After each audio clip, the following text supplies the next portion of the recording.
New York Mets baseball on SNY is brought to you by Infinity. Experience the Infinity lineup at your local retailer today. By Citi, for each Mets home run at Citi Field, Citi will donate $2,000 to No Kid Hungry. By Dunkin', America runs on Dunkin'. And by Toyota, Deer Spring, Toyota's adrenaline-pumping lineup is ready for you. Toyota, let's go places. Get to Citi Field when the Mets host the St. Louis Cardinals Thursday, April 17th through Sunday, April 20th. Get your tickets now at Mets.com/tickets. Time for your Papa John's key ingredients. Pete Alonso's 1260 OPS, the fourth highest through 13 games in Mets history. Jeff Kent at the top of the list. Pete himself in his rookie year, and Todd Hundley in his seminal year of 1996. Gorgeous day in West Sacramento. Mets and A's getting set. First pitch is coming right up.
Beautiful day for the Ducks to hang out on the Sacramento River. They're coming your way. Ducks in the living room. So you want to know where West Sacramento is? Well, it is about an hour and a half, 2 hours northeast of the Bay Area. It's west of the Star. Well, the Star is for the capital city of California, which is Sacramento, which is just across the river from where we're playing at Sutter Health Park. And there is Sutter Health Park, minor league stadium, home of the Sacramento River Cats, who are sharing the ballpark this year with the A's. Honda starting lineup for the Mets today. Brett Baty will get a start at second base after Luis Angel Acuna played last night. Hayden Senger in there after Luis Torrens came back from his bruised forearm to play in last night's game. Mets had 7 runs and 9 hits in the game last night. They faced former Met farmhand J.T. Ginn, facing his first organization for the first time. Francisco Lindor leads off, and Ginn's first pitch turns him back for ball 1. The Mets acquired Chris Bassett. When they did, they sent J.T. Ginn to the Athletics from Flowood, Mississippi, which is right next to Jackson, Mississippi. Went to Mississippi State. He pitched last year for the A's, but he's still a rookie. This is his 25 debut. And his fastball is fouled off 1-1. Ginn was a second-round pick by the Mets in 2020 out of Mississippi State. And they valued him so much they paid him over slot money, even though he was coming off Tommy John surgery that limited his last year at Mississippi State. And then they traded him 2 years later to get Chris Bassett. Bouncing ball on the right side off the backhand of Muncy. Recovered by Wilson, is thrown out in time. And the A's, who had trouble fielding ground balls on the infield last night, have trouble on the first chance of the game. Yeah, Muncy made a mistake in last night's game trying to turn a double play. He didn't get an out at all. This time on the backhand, just his timing was off. And he didn't start with that backhand down and work his way up. He started up, and then he had to jab at it, and that cost him the play. Nice hustle by Wilson. So the A's made 2 errors last night, one of them by Muncy, and his error gives the Mets a leadoff base runner. And here's Juan Soto, who was 1 for 4 in last night's game. And he hits one softly on the left side. The throw to second for 1. The relay by Muncy not in time. Luis Arias, the third baseman, with a little flip to second, got the force, but Soto able to beat the play at first base, and we'll see if the A's challenge it. Soto just beat that. Kind of slowed up to make sure he got the bag. No challenge by the Athletics. And Mark Kotsay, their manager. Kotsay now in his 4th season. 19-game improvement last year from the year before, from 50 wins in 2023 to 69 last year. Well, here is the raging hot Pete Alonso. Pete was 3 for 3 last night with a double homer, drove in 3. Soto at first with 1 out, and a first pitch slider in for a strike, 0-1. You know, Gary, so far so good for Ginn. He's got a good, excellent sinker. If the ball's on the ground, he's having a good day. If there's one N, it's Ginn. Sorry. With 2 N's, you go with Ginn. I hate to say it. I'm more used to saying gin, but, you know. Well, you know, you could say vodka. In for a call strike, and it's 0-2 to Alonso. Now, Pete is not chasing this year. He's not swinging and missing as much. He's seeing more pitches. He said last night, after he had an 8-pitch at bat that resulted in a double, he doesn't want to see too many pitches. But it paid off for him in that at bat. It's down to the count here, 0-2. And again, this is just outside. Ball and 2 strikes. You know, I think since we've seen Pete, sometimes when he goes through his tough times, he makes things more complicated. He seemed to have made it really simple so far this season. Yeah, he's swinging at strikes and laying off balls. It's a good combination. It is. 1-2 coming. And he just got a piece of that sinker. Ginn's throwing hard, 97 miles an hour on that sinker. His average fastball velocity this year has been more like 94. Johnny Pareda behind the plate. Shea Langeliers will DH today. Urias at third base. Wilson, Muncy, and Soderstrom, Andujar, Bleday, and Rooker starting in right field. He does not play the field very often, the DH usually.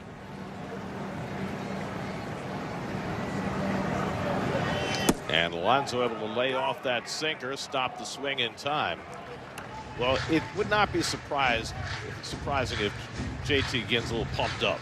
I mean, he's not only making his first start of the year for the A's, but he's facing the team that drafted him. Probably knew a lot of these guys in the minor leagues. And now he's facing the Mets for the first time, and he is throwing much harder than he's accustomed. And Pete just got a piece of that 97-mile-an-hour sinker to stay in there. Interestingly enough, you know who JT Ginn's last start in the minor leagues this year was against? The Sacramento River Cats. Oh, wow. Who are the other tenants in this ballpark. He's playing for Las Vegas, faced them 9 days ago. That was his last outing. Now he comes to the River Cats home, but in a big league uniform. And Alonso goes down swinging for the second out. He made him so aware of inside with that sinker that it opened up that outside corner for the slider. Excellent job of sequencing there by Ginn.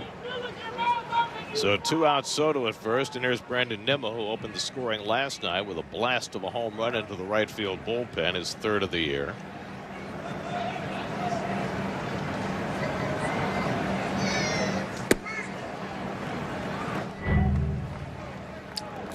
Well, this is the homer last night. He got ahead in the count.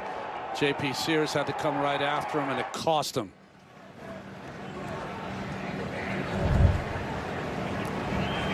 Juan Soto is getting as minuscule a lead as you'll ever see at first base.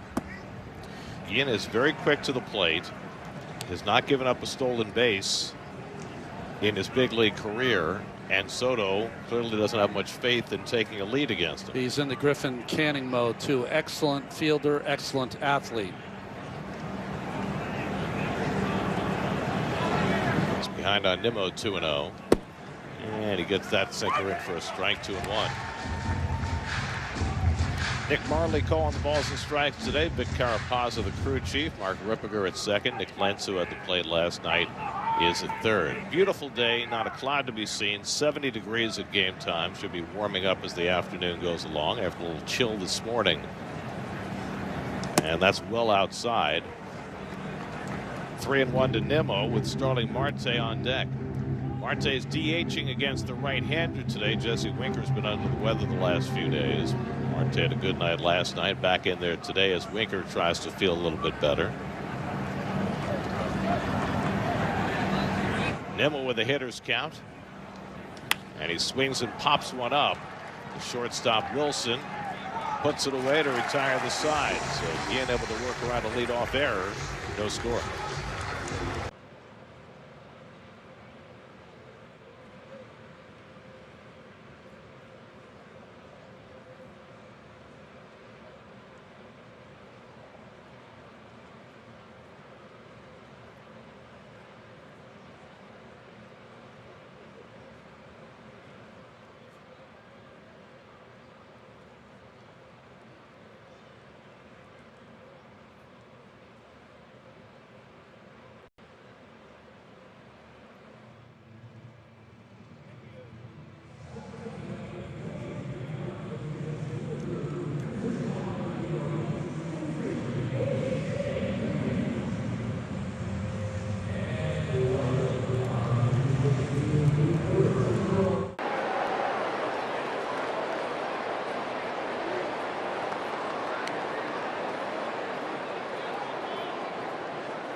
Beautiful day in the Sacramento area on both sides of the Sacramento River. It doesn't have microclimates. That's one way on one side and one on the other. Hyundai starting lineup for the A's. Jacob Wilson bats leadoff for the first time this year with Lawrence Butler getting the day off against the lefty. Shea Langoliers will DH. Johnny Pereda gets a start behind the plate. And David Peterson's first pitch, fastball in for a strike. Toyota numbers so far in this young season for David Peterson. Wilson, an unlikely leadoff hitter in that he likes to swing the bat early and often. But he's off to a great start. He's hit in all 14 games for the A's this year. And he tops one back to Peterson, who handles it easily. And that's the first out. Well, defensively for the Mets, Hayden Senger is in there. Torrens gets the day off after playing last night. Brett Beatty, of course, always watching to see how he'll do. Same outfield as last night. Nimmo, Siri, and Soto. So here's Brent Rooker getting a rare chance to play the field today. Normally the DH. He had a triple and a couple of walks last night. Rooker, after a 39 home run, 927 OPS season last year, off to a little bit of a slow start.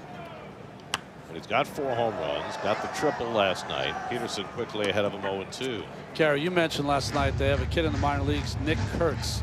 I wonder with Rooker playing right field, they're starting to maybe open up a slot for Kurtz to be advanced to the majors. And a swing and a miss. Peterson comes upstairs with the four-seamer to strike out Rooker, and there are two away. So David looking very sharp early on. Really just went through Rooker like he was standing still. Long stride for the 6'6" lefty. That ball just beat him. Now Tanner Soderstrom, who was 0 for 4 last night. Soderstrom, who's tied for the major league lead with 6 home runs with a bunch of other people.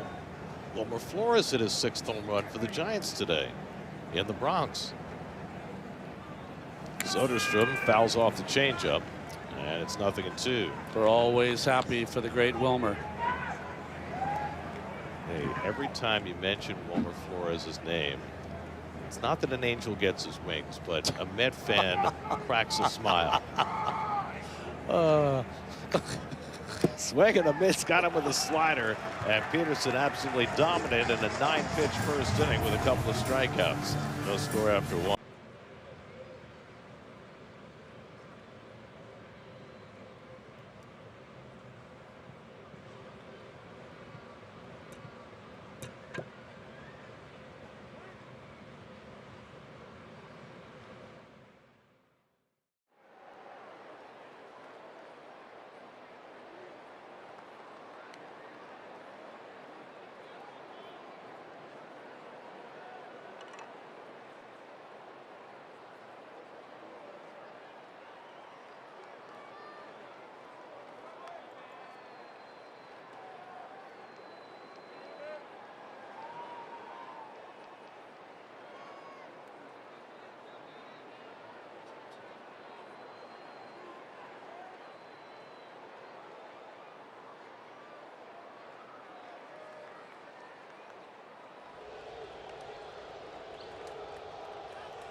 It's gone!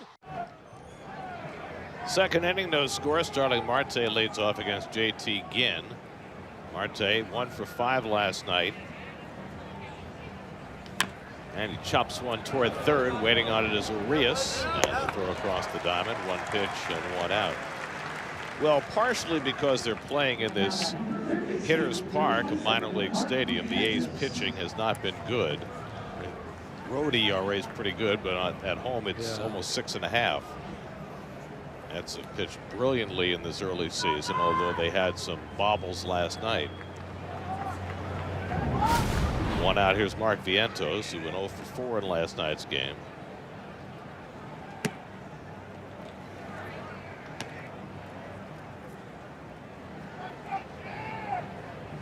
Vientos just 5 hits and 46 at bats to start the season.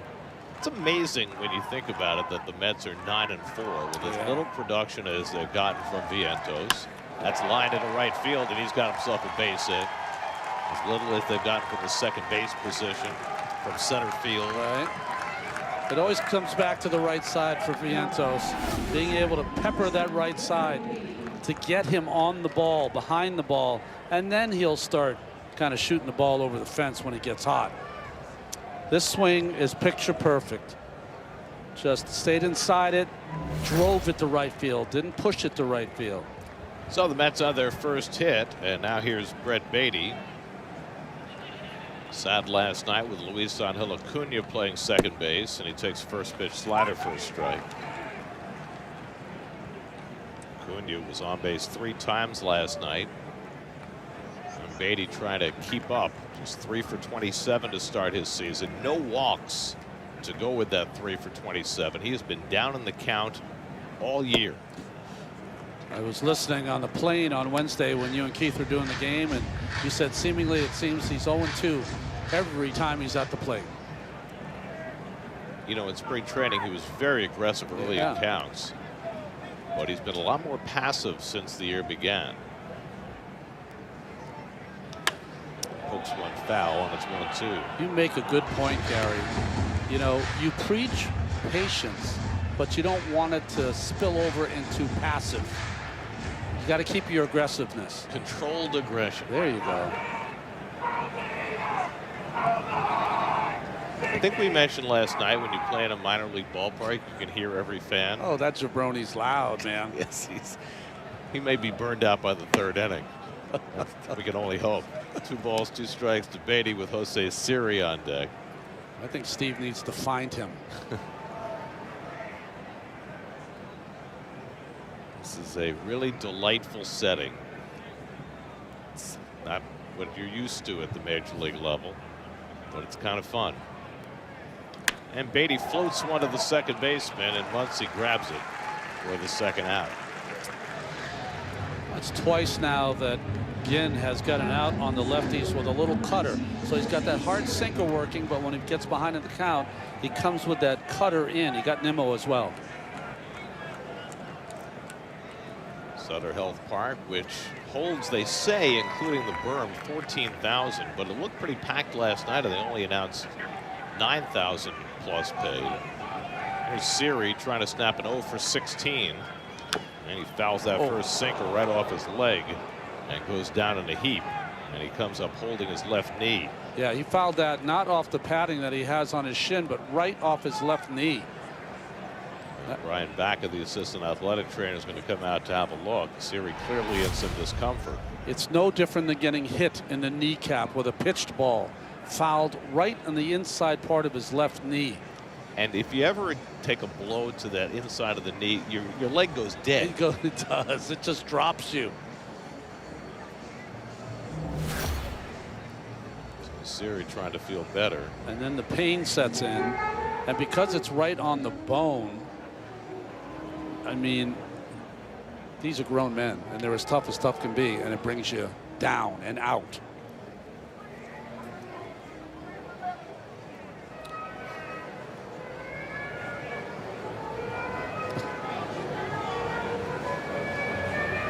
They're playing a little Dave Brubeck while he's on the ground. Take 5. That's the tune. Appropriate.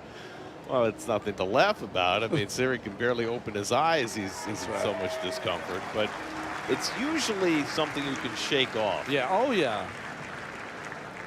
No, it'll be painful, and then after the game, he'll throw some ice on it. But unless there's anything that was chipped or kind of, he should be fine here in a little bit. Easy for me to say up here in the booth. We'll take a few steps and see if he can shake it off. If not, Tyrone Taylor will be at the ready. He's having trouble putting any weight on it right now. Yeah, because it is all bone. So, you know, you could get a hairline kind of fracture or. Carlos Mendoza just yelled over at the dugout. I think he's coming out of the game. So Siri really unable to put much weight at all on that left leg. Just a really good sinker by Ginn, and Siri hit that inside of the left knee. Tyrone Taylor's doing a little running in the dugout. Now, normally, again, there's space underneath in the tunnel to run or to get loose. You can't do that here. The only area where guys can take swings or get loose is out in left center field. And we saw a path worn out between innings last night between the dugout and that left center field clubhouse area as guys tried to stay loose. So at some point, Siri, who's hurting now, is going to have to get to center field. Yep. And the clubhouse. I need a golf cart or something to get him out there between innings. So Taylor will take over the at bat and then stay in the game in center field.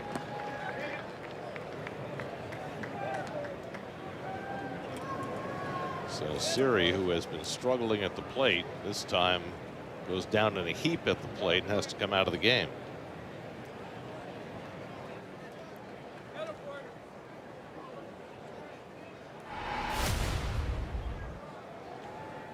Well, it didn't really sink much. He just got on top of that and just fouled it right into his knee.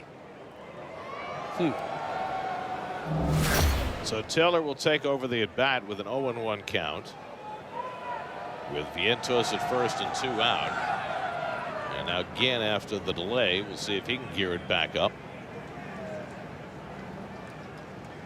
And Tyrone takes a sinker at the knees for a strike, and it's 0-2. Taylor last played on Wednesday against Miami, went 2 for 12 in the Miami series. Played that entire series, and then Siri played last night and it was in the lineup today. But Taylor quickly into the breach, and he goes down swinging, and Ginn has his second strikeout. Mets are done in the second with no score.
Well, as we speculated, they needed a golf cart to get Jose Siri from the dugout to the clubhouse, and he couldn't even get up the steps without significant assistance. So we certainly hope it's nothing serious.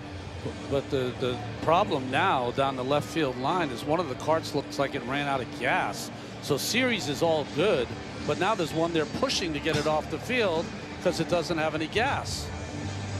Well, you know, we used to have a saying back when I was doing minor league baseball in the 1980s. Whenever something like that would happen, we'd say that's why they call it the minor leagues. That's right. And here you go. So it may take a while to be able to start this bottom of the second inning until they can get that cart through the gate and get the gate closed. This is something out of Keystone Cops right here. I think now they're not strong enough to get it up the little incline. Well, the security guard who's standing there and watching, he might be able to lend some assistance, but he's in charge of the door. That's right. That's right. He will take care of that. Oh, now he's coming back on the field there. Well, they're needed for other, other assignments. So funny. Should have called 811 before they dug.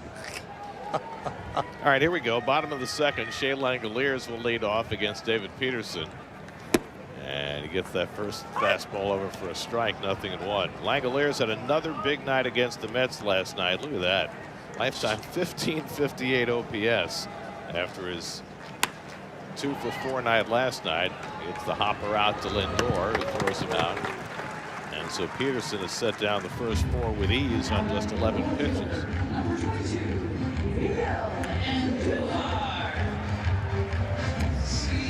Erwin Taylor staying in the game in center field after batting for Siri. Now Miguel Andujar, who had a good night last night, homered, drove in 3. The former Yankee takes curveball outside for ball 1. Andujar off to a fast start. Home run was his first of the year. He had a bullet over the left field fence. Takes fastball inside, 2-0. Had various injuries last year. Only played in 75 games.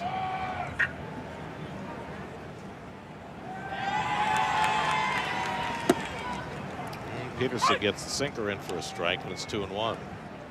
Second career start for David against the A's. He beat them last year at Citi Field, allowing just an unearned run over 6 1/3. And the changeup off the plate.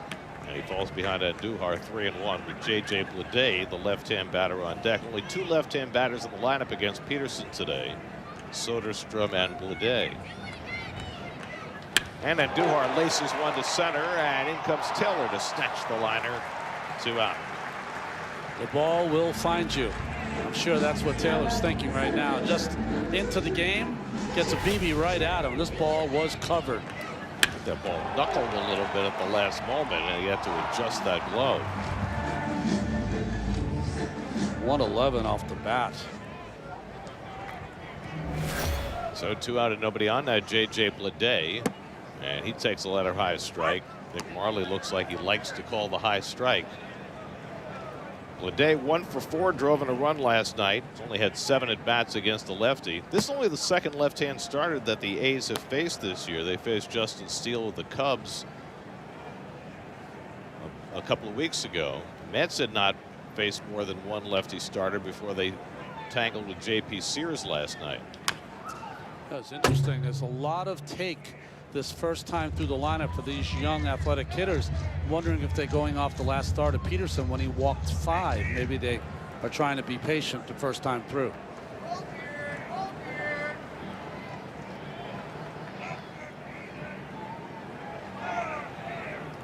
I doubt we'll see Peterson walk 5 again this year. Exactly. He gets Bleday looking. That's his 3rd strikeout. 6 up.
On Sports Night at 11.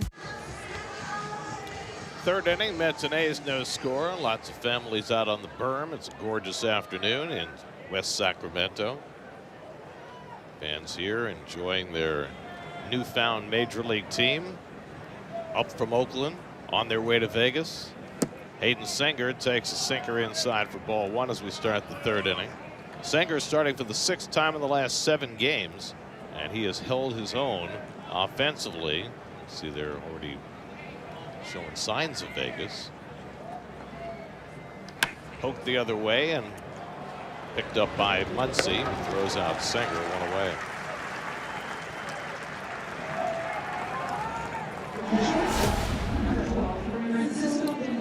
Little slider there. Singer tried to go the other way, but off the end of the bat. Fully in charge there was Muncy. So 1 out and nobody on. Now Francisco Lindor, who had an 8-game hitting streak, stopped last night, reached on an error his first time up today. It's a JT Ginn, his first big league outing of the year. Made 2 starts for AAA Vegas, struck out 19 batters in 11 innings in those 2 starts. Took the rotation spot of Joey Estes, who got beat up his first couple of times out, and so they went again. Estes gave up 12 earned runs in 7 innings pitched. No good. No bueno, Gary. Lindor turns one foul down the right field line. Be a souvenir on the berm.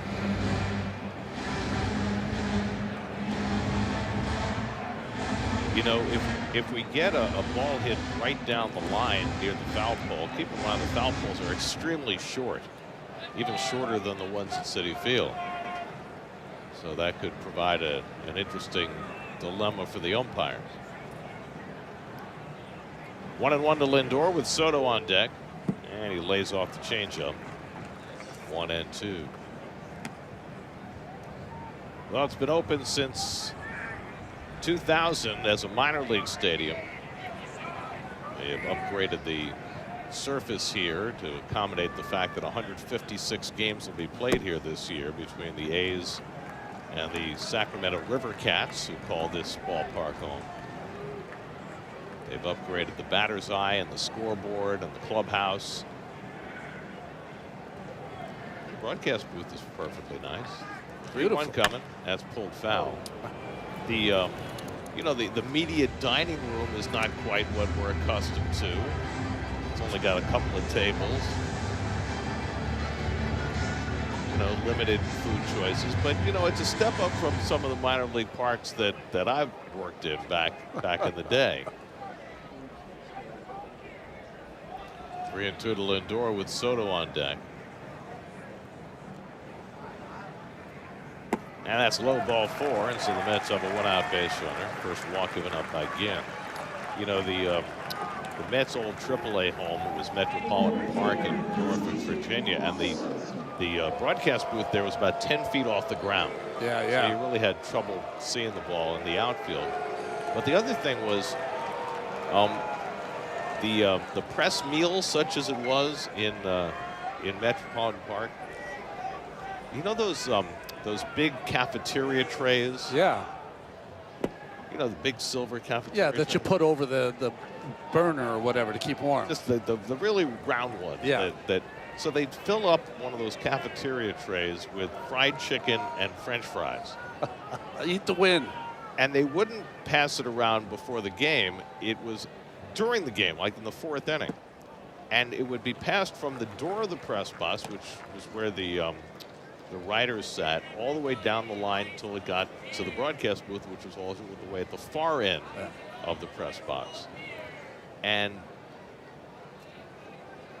you know, the folks who ran the Tides, Dave Rosenfield and Tony Mercurio, they were also in the press box. And so all the writers and Tony and Dave would take the fried chicken and the French fries, and by the time it got down to the broadcast booth, there might be 2 French fries left. Sounds like the minor leagues to me. That's why they call it the minor leagues. 2-1 to Soto. That's in there for a call strike. 2-2. 2 things I would have issue with: never pass it past the writers. Free meal. I mean, no chance. And second, the germaphobe that I am, everyone's fingers rifling through that chicken and French fries. Yeah. Oh my goodness. You would probably have passed. Yes. And it's well inside the full count to Soto. Soto, despite the fact that he has not really gone on a tear, is drawing his walks as he generally does. 10 walks, only 7 strikeouts. His on-base percentage is over .400. It's not necessarily swung the bat well, but a bad start for him is a good start for anybody else. Right. Lindor at first, 3-2 count, 1 out. He's running, and Soto takes inside ball 4, and the Mets have 2 men on. Third base was briefly uncovered, and the catcher Pareto was starting to sprint toward third before Urias reacted. So back-to-back walks for the Mets. I'm not surprised to see Soto walking. His on-base percentage spectacular throughout his career. In fact, more walks through his age 25 season than even those guys ahead of him, Fox and Mantle. So now Alonso bats with 2 men on. After back-to-back walks by Ginn, Alonso struck out in a 7-pitch at bat his first time up.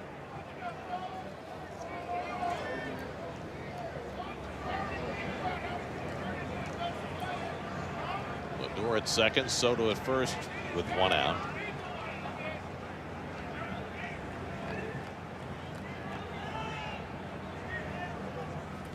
And it's line foul. Reached out on that cutter and hooked it. Just foul. Your audio electrifying play of the week. Well, that was last night. Pete Alonso putting a capper on his big night by getting a hanging cutter and whacking it out of the ballpark. He hooked that one as well. I mean, line drive, got out of here in seconds. 4 home runs, a league-leading 18 runs batted in.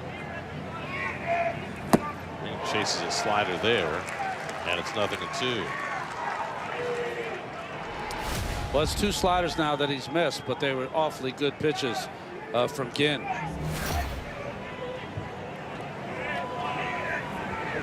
Well, Pete fell behind 0-2 his first at bat. Down 0-2 again. Brandon Nimmo waiting on deck.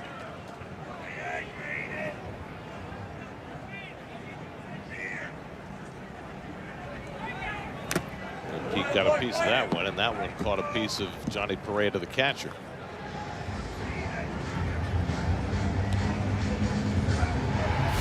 Yeah, luckily he got the shin guard. Watch where it hits him, right on top of the shin.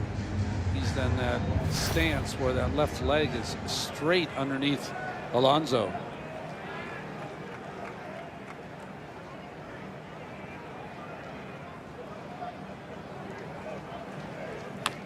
He just got the end of the bat on that cutter to stay in the at bat.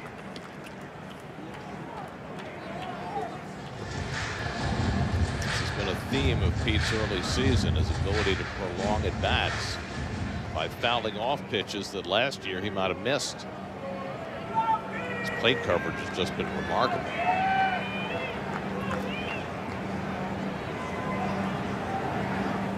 And Alonso wastes away another cutter. You know, it's interesting, and sometimes this happens to young pitchers, right? He's gotten himself into trouble with a couple of walks. The pitch to throw is his strength, is the sinker down and in. Even if he makes contact, Alonso will hit it on the ground. You have a chance to hit a double play. But are you brave enough to go in on a guy that's red hot, that has home run power? That's the question. And he stays away, and Pete lays off 1-2.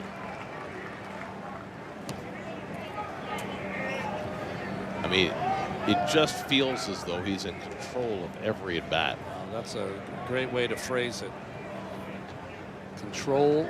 He controls the at bat, not the pitcher. Lindor and Soto aboard with back-to-back walks. 7th pitch of the at bat coming to Alonso.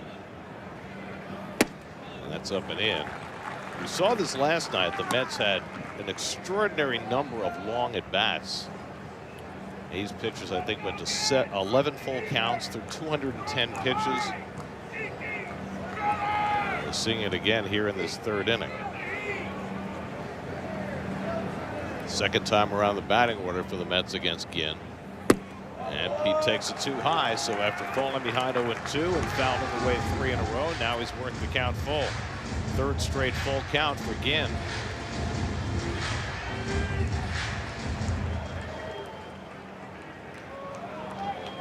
This will be the 9th pitch of the at-bat from Ginn to Alonso. And he fouls away that fastball to stay in. That was a pitcher's pitch. Sinker right on the corner, and Pete's still able to foul it off. So he is telling you as a pitcher, he's covering everything on the outside corner. Again, are you as a young pitcher brave enough to come inside on a home run slugger? Because that's where you're going to get him out.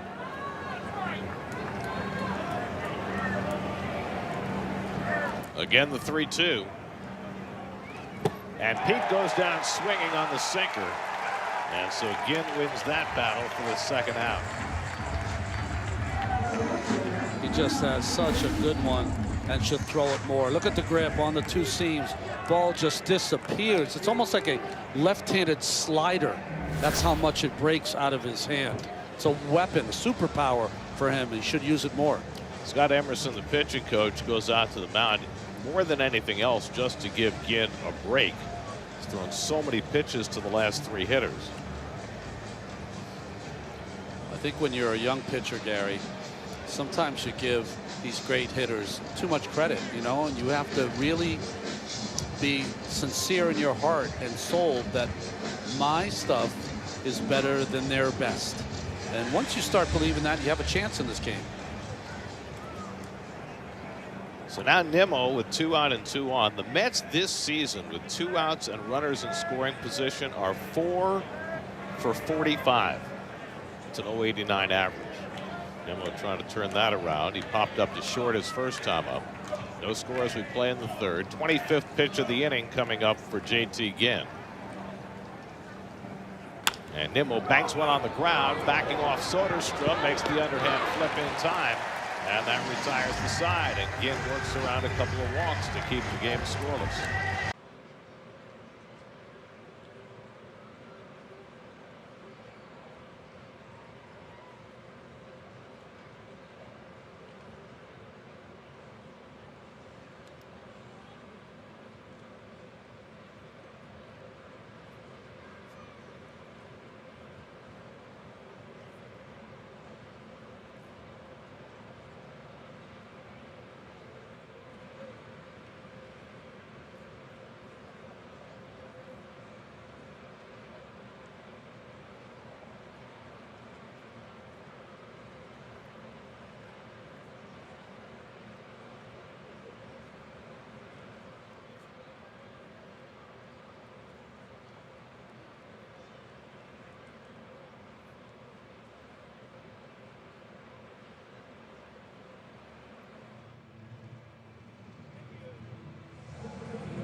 Kelsey's favorite cereals. Home 3rd inning, Luis Arias leads off against David Peterson, who's retired his first 6. And Arias takes curveball in for a strike, 0-1. Arias now with his 5th different major league team. Started off in San Diego, then Milwaukee. Last year was in Seattle for 41 games. Rips one on the ground off Vientos and into left field. And Arias is aboard. Hard hit ball got a piece of the bare hand of Vientos as it rifled on by. When a ball is hit this hard, there's only really one way to kind of make it. He tried to play it off to the side and use his athletic ability to kind of snare that. It's tough to do, but you got to sidle over and kind of take that off the chest. He got his meat hand in the way as he was trying to glove it. make that feel better as Max Muncy gets tied up and fouls it off. So he's ready and prepared to go, and it just ran right up his arm, caught him maybe in the wrist, might not even caught a lot of leather. First base runner, it's a base hit for Urias, and now Muncy takes slider low and in, ball and a strike. Muncy 1 for 4 last night. Rookie who was a high school teammate of his double play partner Jacob Wilson in Thousand Oaks, California. Coached by Jacob Wilson's dad, Jack, a former big leaguer. Probably the 2 balls hit the hardest last night was Marte to center and Muncy and out to left field. Well, the ball that Nimmo had to jump for. Yeah. Saved 2 runs. That's got a little fortunate last night. Up and away fastball there from Peterson. It's 2-2. I don't care if you have an off day. When you come to the West Coast, the first game is always a little sloppy. I mean, Soderstrom hit a ball to the fence in left center with 2 men on that was caught. There were a lot of close calls for the Mets last night. And then with the bases loaded, Soderstrom hit a ball on the nose to Soto, lined out. Full count to Muncy with the number 9 hitter Johnny Pereda, the catcher, waiting on deck. Urias at first, not a lot of speed, very short lead. Not going, and it's popped up.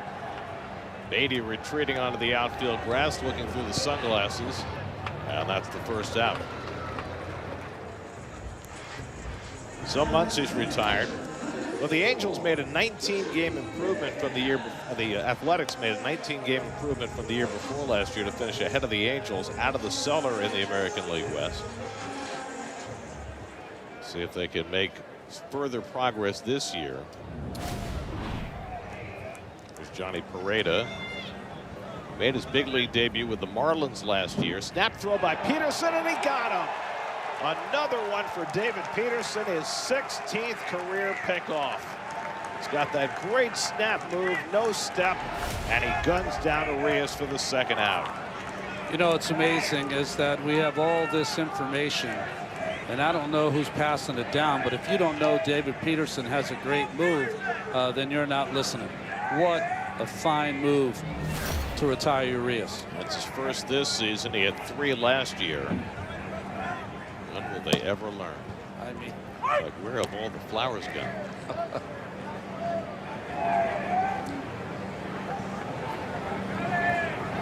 Pereda, 28 years old, from Venezuela, making his 3rd start of the year, and he matched one off the screen. Sent some of the patrons scrambling.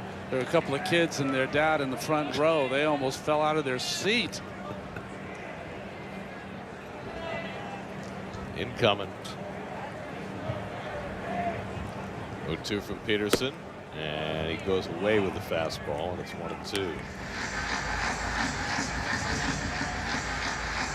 David made 21 starts last year, pitched to a 2.90 ERA, off to a similar kind of start this year.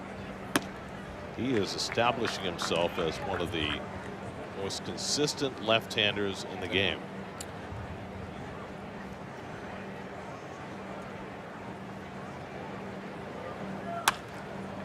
Left-hander who had a pretty good year for the Phillies last year pitched today against the Cardinals. That's Christopher Sanchez. He had a typical Christopher Sanchez game. 6 1/3, 8 hits, 1 run, 4 double plays. Yeah. Ground ball Masterson. Phillies beat the Cardinals 4-1. Hit sharply. Beatty with the diving stop gets to his feet and throws out Pereda. Nicely done by Brett Beatty. A step and a dive. And that gets Peterson through the 3rd, having faced the minimum.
Time for your All-State good hands play. Brett Baty.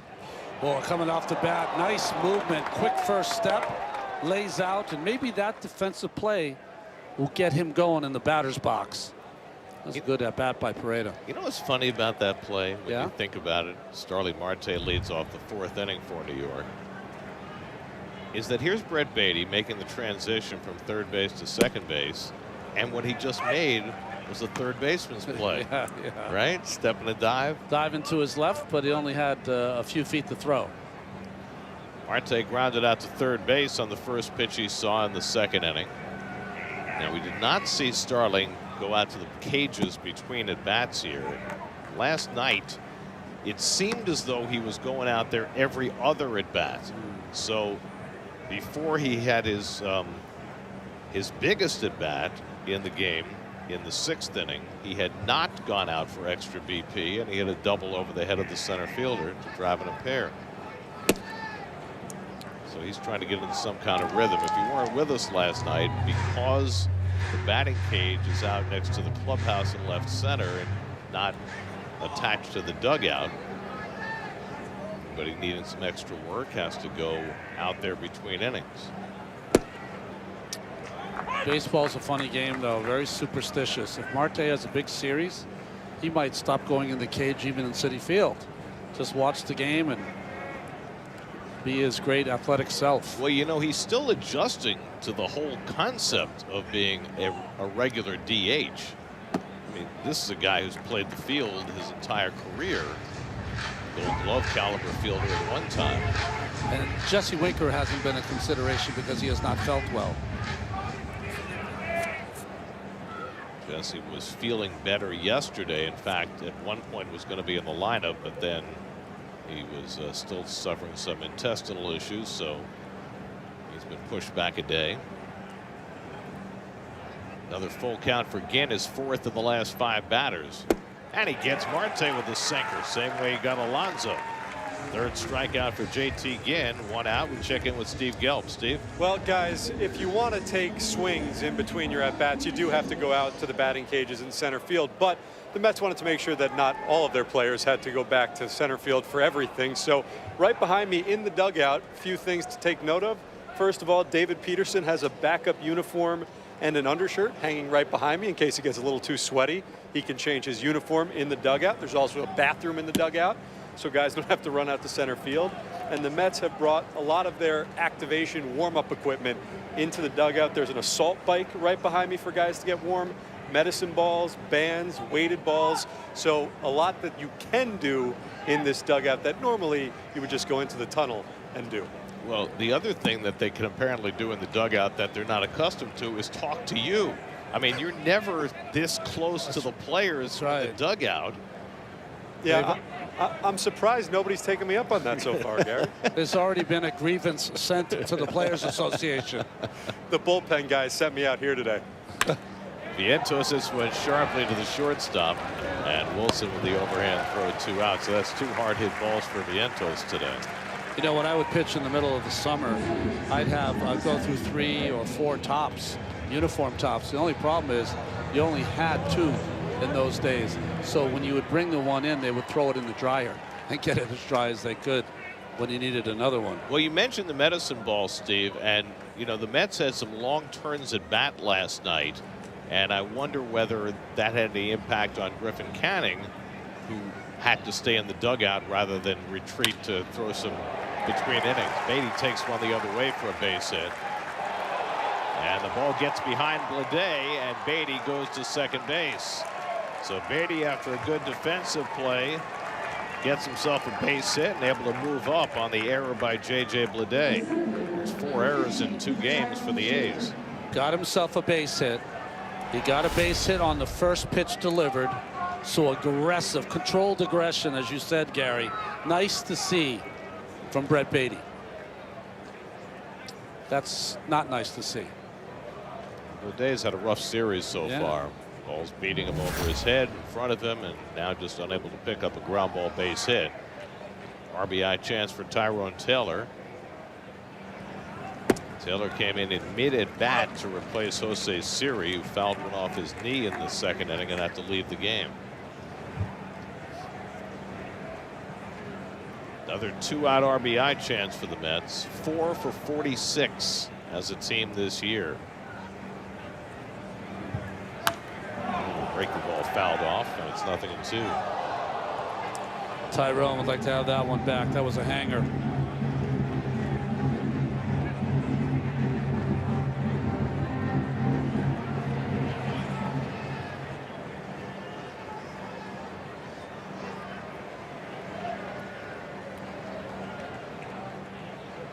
Ginn ahead 0-2. And Taylor goes down on the sinker, and Ginn gets himself around another error. JT Ginn, the former Met.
This weekend's Bet and Get offer presented by Fanatic Sportsbook. Friday through Sunday, bet on MLB and get rewarded.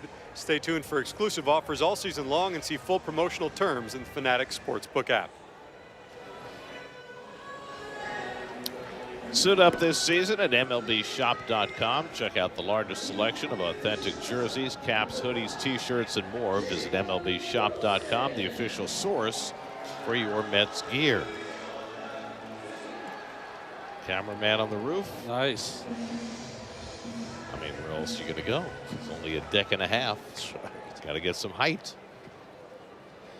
David Peterson starts his second time through the batting order. He faced the minimum over the first 3.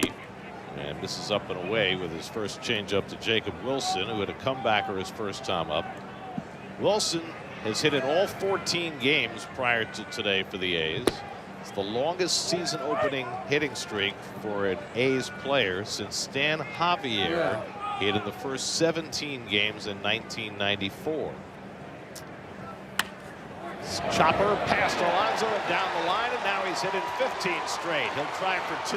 The throw to second by Soto, not in time. It hits the runner, bounces away from Lindor, but Wilson will stay put at second base. So Jacob Wilson, a contact king, bouncing one between Alonso and the bag for a leadoff double. I mean, there's nothing David Peterson did wrong here. It's a good pitch on the outside corner. Just better hitting by Wilson. Watch how long he waits for this ball. Almost hits it out of the glove of Senger and sends it down that right field line to lead off this inning with a double. He's got one of the highest chase rates in baseball, and yet one of the highest contact rates. And he's on second base, Jacob Wilson. Now Brent Rooker takes up and away for ball 1. Rooker struck out his first time up as Peterson blew him away with a fastball. Beatty staying close to the bag at second with Wilson there. And he drops a curveball in for a strike, 1-1. Peterson with the pickoff in the 3rd inning, now has 16 for his career. That ranks him 7th on the all-time Mets pickoff list. Number 1, Jerry Koosman with 45. Coos. Number 2, Ron Darling, 37. Really? Yeah. That's not bad for a right-hander, Gary. I mean, of the top 7, 4 of them were lefties. Koosman, Madlack, Leiter, and Peterson. The only righties on the list, you and Doc and Mike Scott. 1-2 coming. Fly ball center field. Should be easy for Taylor. Back a couple of strides. Wilson tagging. Taylor gets behind it. Wilson heads for third. And he'll get there safely. Just deep enough to get Wilson to third with no problem. That's the first out. You know, in the beginning of this season, haven't seen a lot of strong throws from Taylor, so that was nice to see that one.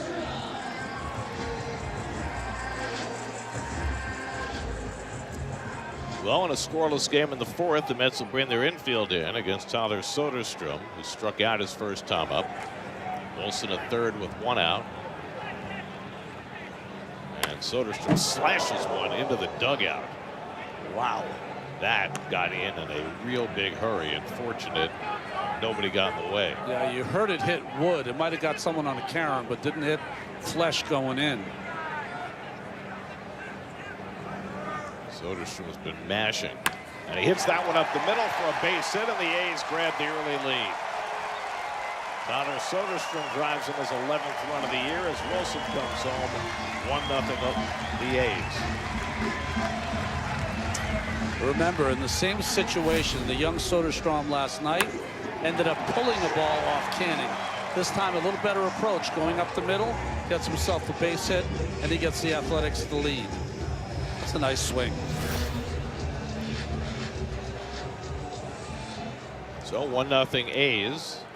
And now Shea Langeliers, who grounded to short his first time up, dropping his career average against the Mets below 500.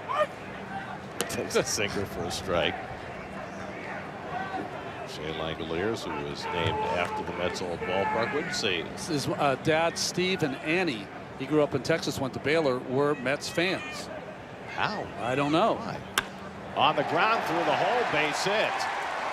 Soderstrom pulls in at second. So the right side wide open. Langeliers goes that way, and now he's hitting 500 against the Mets again. 17 for 34. I mean, just, you know, there's certain players we don't see that often. And every time the Mets play, consistent with his 500 average, Shea Langeliers just stands out, where you think, here's a guy that's a kind of a really good player that no one talks about. Thank goodness the Braves traded him. Yeah, otherwise right. we'd be seeing him a lot more often. He was part of the Matt Olson deal when Olson went to the Braves. Langeliers in the lineup today is the DH after catching last night. And so 3 hits in the inning now for the A's. And Miguel Andujar comes up. He hit a bullet to center field that Taylor caught his first time up. Andujar hit the ball hard all night last night as well. Andujar has been their best hitter with runners on base and runners in scoring position so far this year. 5 for 10 with runners in scoring position. And he takes a slider on the outside corner for a strike, 0-1. So there's Langeliers' numbers against the Mets. Might need to change his name to City.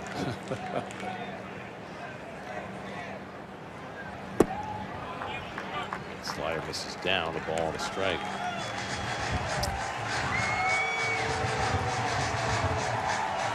Before the base hit by Soderstrom, Peterson had not given up a hit with a runner in scoring position yet this year. They had been 0 for 9 against him.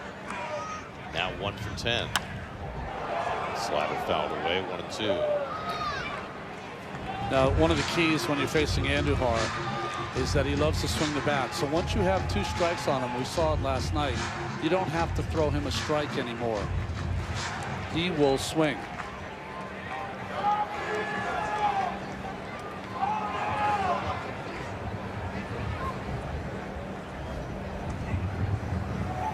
Andujar bounces that one foul. So 4 straight sliders from Peterson. Word on Jose Siri, he was removed from today's game with what they're calling a left shin contusion, so a little lower than the knee as it turns out. Siri had to be helped out of the dugout into a golf cart and then taken away.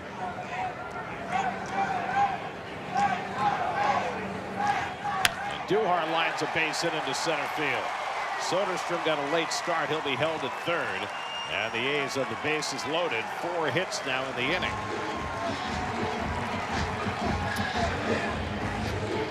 Well, here's a swing. We talked about it's just too good of a pitch on Andujar. You want to not throw a strike to him once you get ahead. But, you know, you got to credit Mike Aldrete and his hitting staff with the Athletics and these young hitters. This inning, they've taken a different approach. Base hits to center field, base hits the other way as they're trying to counter Peterson's pitches. Second time around the batting order. And a lot rougher for Peterson. J.J. Bleday hits him on the ground. Beatty stumbles slightly, has to go to first, and a run comes home to make it 2-0 A's. He was thinking double play when he first fielded it, but once his foot came out from under him, there was no chance. And so he got the sure out, and Soderstrom comes home with the second run of the inning.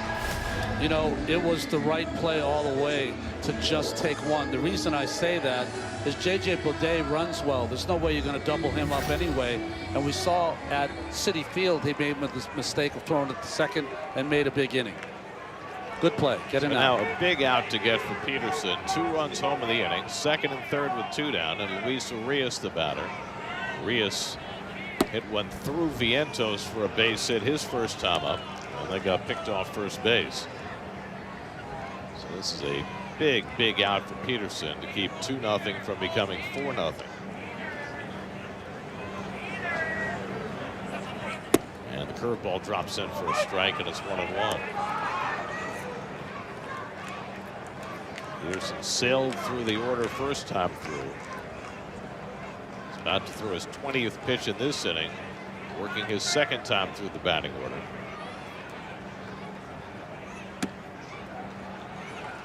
You know, Gary, Peterson was so strike heavy early and was throwing anything he wanted over the strike zone.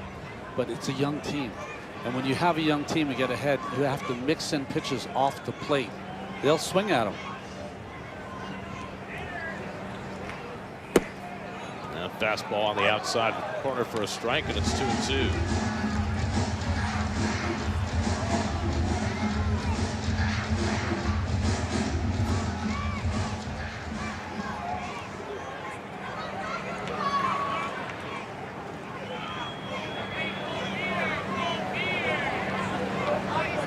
Langoliers at third and Duhar at second with 2 down.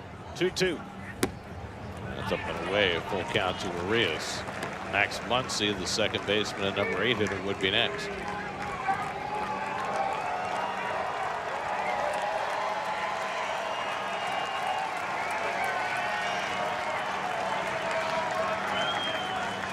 (3-2) and Urias slashes one foul to stay alive. I think a catcher's interference, Gary.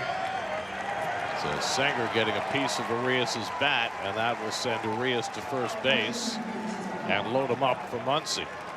So it's catcher's interference, no at bat, and need 2. This is one of those cases where I don't think Sanger went out unduly to catch that ball. Urias was fooled by the pitch, so his late swing caused the contact, but in the books, in the way it reads, catcher's interference. Jeremy Hefner out at the mound. You know, we had the same problem with Alvarez, right, a couple of years ago or last year, where he was trying to sit so up and in, close to the hitter, that it caused a lot of catcher's interference. I'm sure Sanger's been taught the same. So a terrible one with Wilson Contreras last year where he broke his hand. So now Muncy, who popped up his first time up. Langoliers at third and Duhar at second. Urias at first with 2 down. And the first pitch curveball drops in for a strike, 0-1. 25 pitches now in the inning for Peterson, and looking for the escape hatch.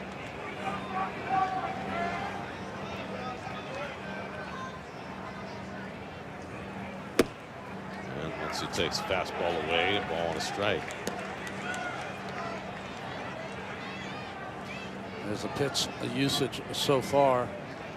A lot more sliders than he's accustomed to. And tries the curveball and gets a swinging strike, and it's 1-2 to Muncy. That's the pitch I would like to see more from Peterson. He can go back foot with that curveball or slider. This is not an unusual occurrence for Peterson. Last year, first time through the order, they had 199 against him. Second time, 283. 1-2 coming.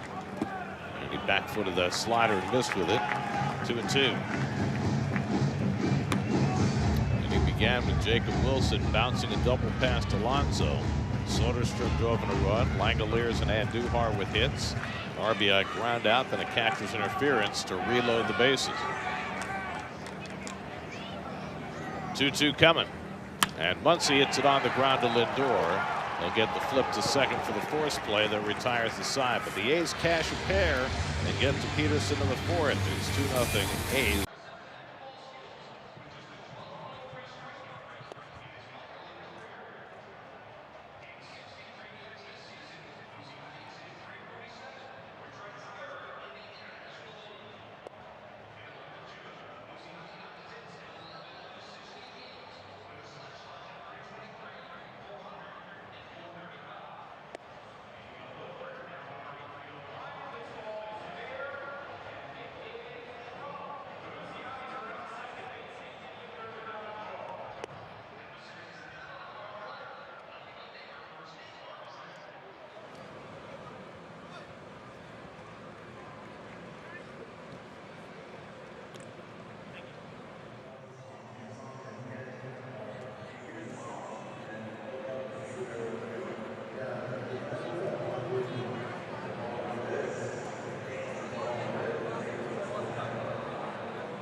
You got this. Connor and Joe discuss potential future scenarios for upgrading second base on the latest episode of the Mets Pod, presented by Tri-State Cadillac. Subscribe and listen wherever you get your podcasts. Mets down 2-0 as they come to bat in the fifth against JT Ginn, the former Mets farmhand who has held them in check for the first four. Hayden Senger up for the second time. Rounded out his first time up and takes a strike from Ginn. It'll be Senger, then Francisco Lindor, and Juan Soto at the top of the order. Mets have had chances in every inning against Ginn, but they've already left 5 on base and gone 0 for 3 with runners in scoring position. And Ginn has gotten a lot of swinging strikes with that sinker. It's as good of sinking fastball that I've seen from a young pitcher in quite some time. Last year, he made 6 starts for the A's down the stretch of the year after making his big league debut in August. And making his first start of this season, and it's been really good. Senger lines one into left field for a base hit. So Hayden Senger continues to hold his own at the plate. And the Mets have a leadoff base runner in the fifth. When the ball doesn't sink, it becomes a line drive to left field. Nice hitting by Senger. Stayed right in there and got out and got to that sinker before he had a chance to really bottom out. Well, I hate to saddle him with this comp, but the sinker, when it's good, reminds me of Brandon Webb from the days. Wow. That's about as high praise you can give. There's Francisco Lindor up for the third time. He's reached on an error and walked. He takes that sinker out of the strike zone for ball one. To me, the guys who had the best sinkers over the last 30 years, Kevin Brown and Brandon Webb. Hard sinkers that just had tremendous right to left arm side movement. Arm side movement, and then he had a little breaking ball to go with it. Brown, of course, was. I mean, he's one of the top of the food chain pitchers that no one ever talks about. This was mean cuss. He was a little surly, yes. Like Doyle Alexander. Yes. 2-0 to Lindor. And he walks one foul, 2-1.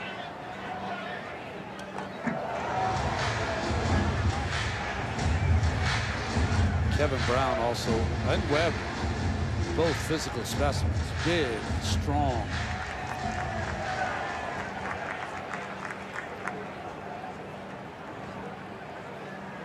Senga at first with nobody out. 2-1 to Lindor with Soto on deck. And Francisco fouls off the breaking ball. 2-2. Well, those are the overall minor league numbers for JT Ginn since the Mets drafted him in 2020. Didn't pitch that year because, well, there was a pandemic and he had Tommy John surgery. So, but this year, 2 starts in the minors, 1.04 ERA, and a lot of strikeouts. Up and in, and a full count to Lindor. And it's 5 of the last 10 batters that Ginn has gone to a full count. He's been able to handle the righties with the sinker. What's his out pitch here?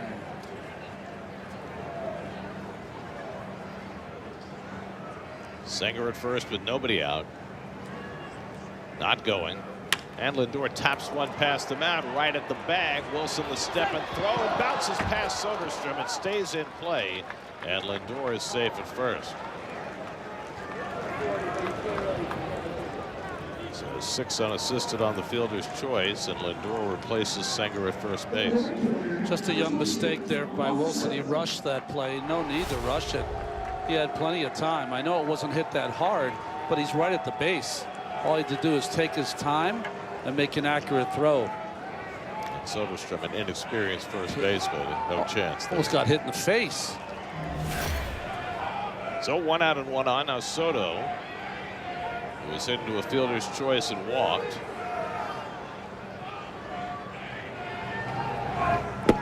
There clearly is a book on JT Ginn. The Mets base runners at first base are getting minuscule leads. Yep.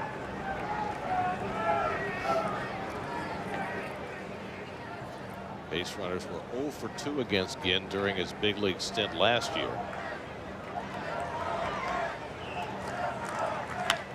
On the right side, past Soderstrom, but grabbed by Muncy, who will take it to the bag himself for the 4 unassisted putout as Lindor moves to second.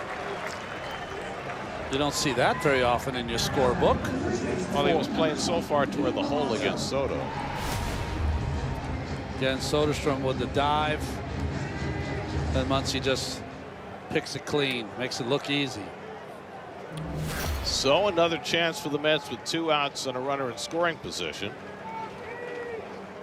Alonso's been up twice, struck out both times against Ginn.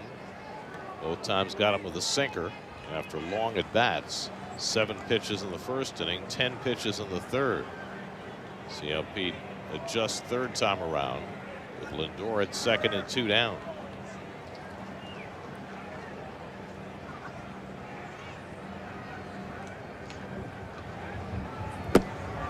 Alonso lays off the sinker for ball 1. You know, when you're thinking right, and I think Pete's on top of it right now, despite the 2 strikeouts, you would love to hit a 2-run homer and tie it, right? But you're looking for a base hit. Just get it started.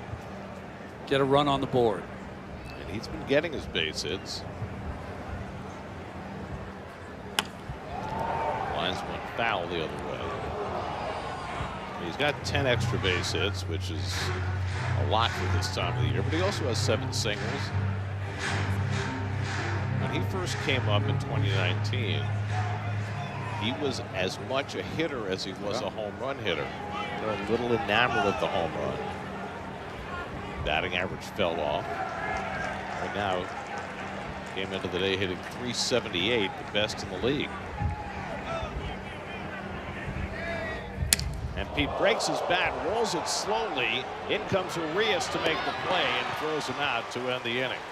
shattered back grounder, and Ginn gets around another base runner. Halfway through.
From Spectrum.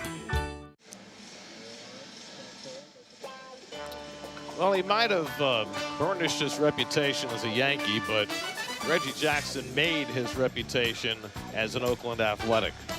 Led him to 3 straight World Series titles in the early 70s. Hit that incredible All-Star Game home run against Doc Ellis at Tiger Stadium. There he is with A's owner Charlie Finley, celebrating their first of 3 World Series championships in '72.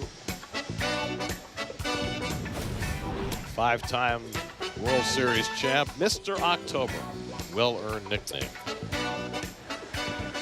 More on Reggie. Let's check in with Steve.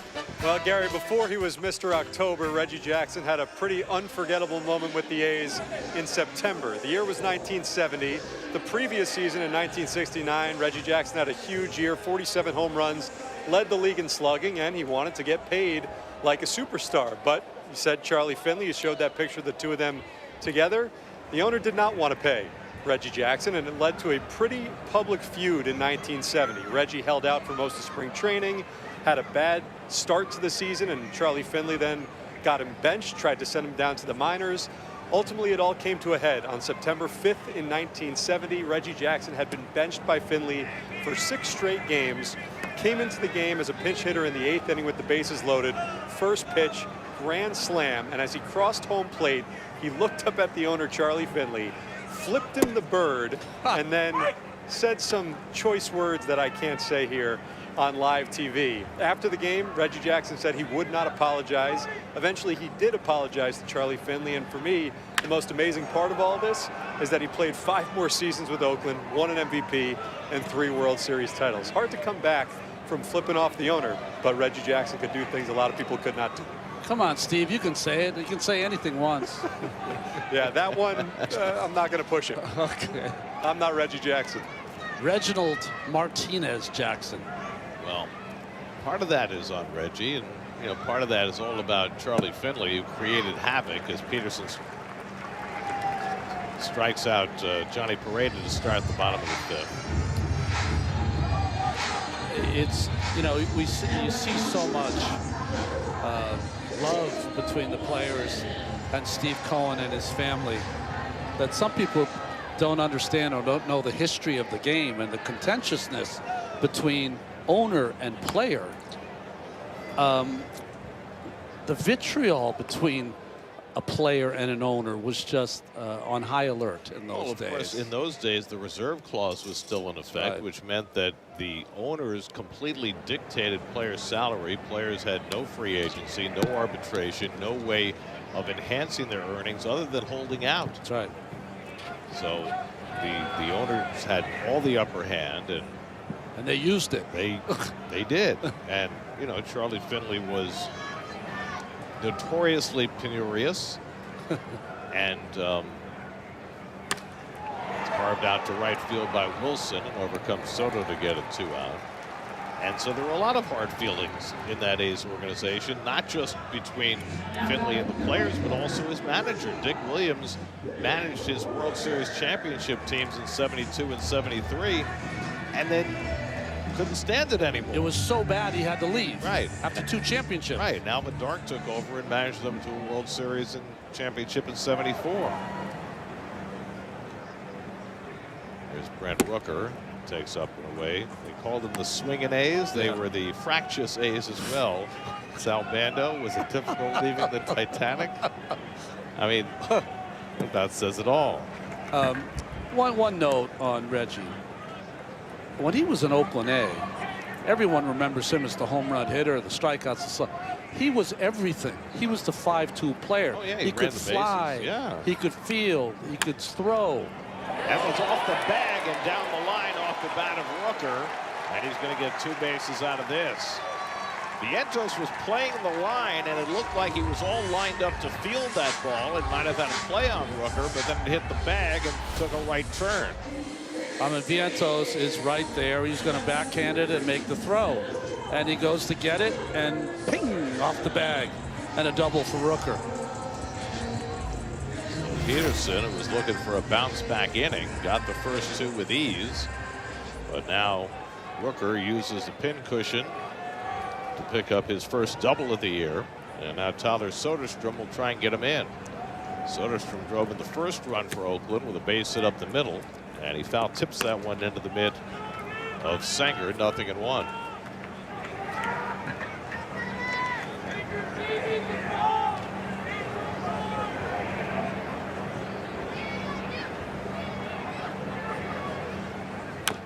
Soderstrom pounds that one into the ground on a good sinker by Peterson. It's 0-2. Tyler Soderstrom, just 23 years old, came up as a catcher. Played in 61 games for the A's last year. Used him at first base, and he's gotten off to a fantastic start.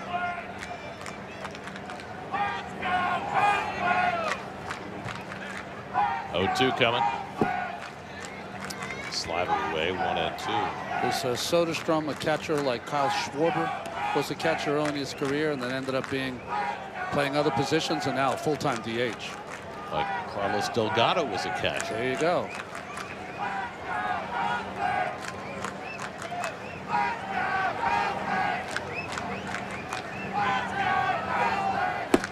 On the inside corner, got him looking at a fastball, and Peterson strikes out Soderstrom to end the inning. We're through 5.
Get free delivery now at the Home Depot. 6th inning, Brandon Nimmo leads off against JT Ginn, who's shut the Mets out for the first 5. And Nimmo takes high from Ginn for ball 1. Brandon has popped up and grounded out 0 for 2. Mets no runs, 3 hits. The A's 2 runs and 6 hits. And if the A's had a thought that JT Ginn might be a little fired up to face the team that traded him away, they were right. good low and in cutter. And it's a ball and a strike to Nimmo.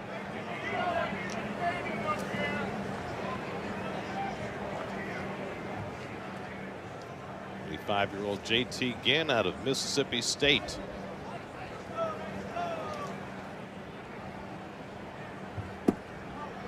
Two balls and a strike to Nimmo with Marte and Vientos to follow. Hay was on this date 37 years ago that Ronnie threw a complete game shutout in the home opener against the Expos, April 12th, 1988. Really? Nimmo gets a hold of one deep right field. Forget that. That ball's going to sail well up on the berm. And Nimmo's got his second home run in the series to get the Mets on the board. Last night it was a line drive. This time a towering shot onto the grassy knoll for his fourth home run of the season and his second in 2 days. And it cuts the A's lead at 2-1.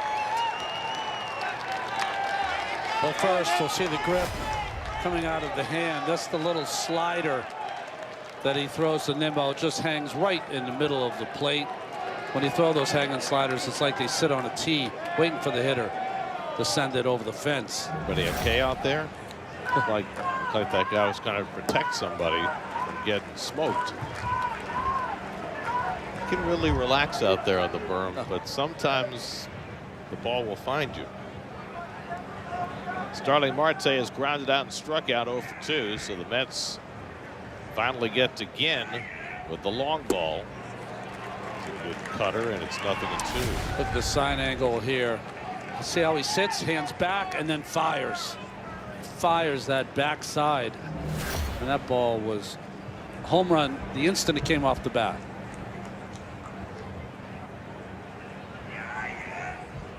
To Marte. Mark Vientos on deck. And Marte chops one foul. TJ McFarland now the lone lefty in that Oakland bullpen. And did it again. That's all right. It's only like 3 times in 2 days. That's awesome. Do we have like an Oakland jar? Oh, last time we had a jar. The jar disappeared. It did. That was the Shea jar, right? When we first moved to Citi Field, we had fines every time we called it Shea. That's right. Then somebody absconded. We're going to have a party. That's right. 20 years later, no party. Only Marte. That's right. No parte. 1 and 2 coming at Starling. I think you were going to mention Mr. Perdomo, weren't you? Right. Angel Perdomo was the other lefty pitched last night who got sent down when JT Ginn was activated today. So that left McFarland as the only lefty in the bullpen.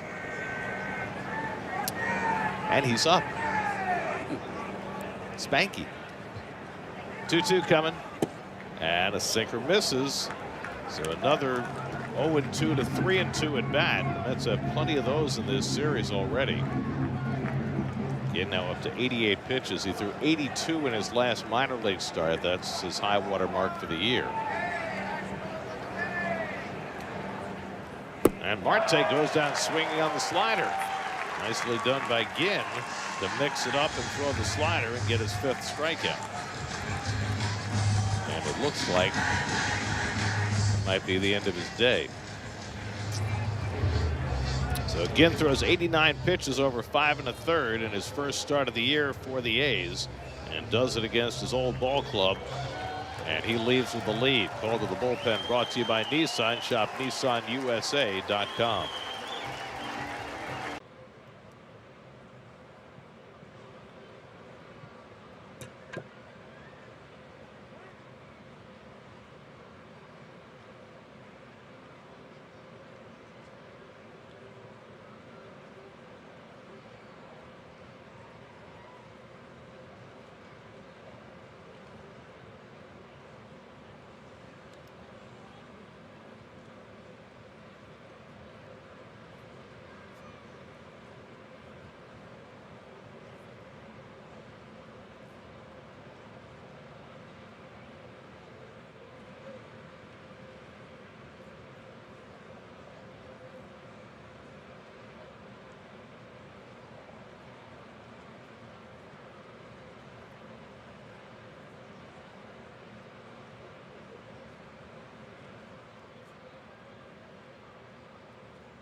stops Ram. Rookie right-hander Justin Sterner off to a good start this year for the A's. Comes in to face Mark Vientos, who is singled and grounded out. And he takes the first cutter high for ball one. Last year appeared in a few games for Tampa Bay. Spent most of the year in Durham, AAA. Waived, and the A's picked him up on waivers. Now in his third different organization, and Vientos pops one up a mile high. Muncy tracking it on the outfield grass. And uses two hands to make sure 2 out. Let's check out the road ahead. Your radio home for the Mets is 8:80 a.m. and streaming on the free Odyssey app. Day game tomorrow on Pix. Then we go to Minneapolis. Night games Monday, Tuesday. Day game Wednesday. Then home to play 4 with the Cardinals and 3 with the Phillies, who played each other today, with the Phillies winning 4-1 after the Cardinals shut out the Phils last night. There's Brett Beatty with a base hit into left center his last time up, and he takes a big rip at a fastball. 0-1. Beatty was able to attack the first pitch and get a base hit his last time. Tried the same approach this time. And another hard swing at a cutter, and it's 0-2. It's nice to see Brett being a little more aggressive. A little more conviction, right? Justin Sterner out of Brigham Young, non-drafted free agent, 28 years old, on his third organization. Miami, Tampa Bay, and now Oakland, and off to a fast start this year. Hasn't given up a run in 2 months. He gave up nothing in spring training and nothing so far early this year.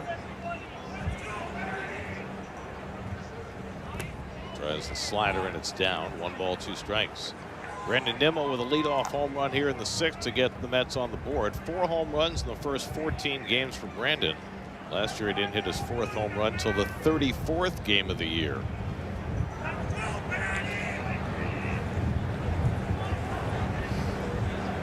And Beatty goes down swinging on the fastball, and Sterner gets a couple of outs in the 6th behind JT Ginn.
Book your suite now. Home 6th inning, Shea Langoliers takes the first pitch curveball for a strike from David Peterson. Langoliers had a base hit in the midst of the A's 2-run 4th inning. They bunched 4 hits in that inning against Peterson, who otherwise has been terrific today. Now between innings, the bench crew heading out toward the batting cage in left center. Nice to see Jesse Winker ambulatory. He's really been struggling with his health the last couple of days. Clearly feeling better. Might be available to pinch in later. Langoliers hits the curveball on the ground. A grass cutter to Lindor. Low throw handled by Alonso. 1 out. Well, we mentioned the 4th inning, and this was Peterson's one rough patch. Well, it starts with leadoff hitter Wilson, who took the ball down the line for a double. But their approach in that inning was much better as far as going up the middle. They were trying to pull Peterson early. It wasn't working out. That's Langoliers with a hit, and then Andujar with a hit up the middle. So up the middle, the other way as they change their approach midstream for the Athletics. Andujar takes a sinker for a strike. Andujar's hit the ball hard twice, lined out to center in the 2nd, then had that base hit in the 4th. And Andujar chasing a changeup, and it's 0-2. Andujar had that big season with 47 doubles as the 3rd baseman for the Yankees. I think the next year he was replaced by Gio Urshela. Injuries have been part of his profile. Well, they were playing him at 3rd base, and then they tried to move to the outfield. It worked so well, so he's bounced around a little since then. He's an offensive player first.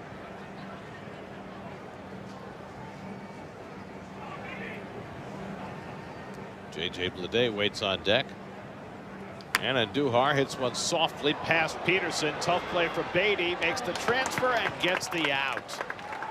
I think Beatty was thinking about glove flipping that ball, but realized it was too far away and made the transfer and got Andujar 2 down. Yeah, that was good late decision making there by Beatty, who's made a couple of fine plays in this ball game, and a good decision as well.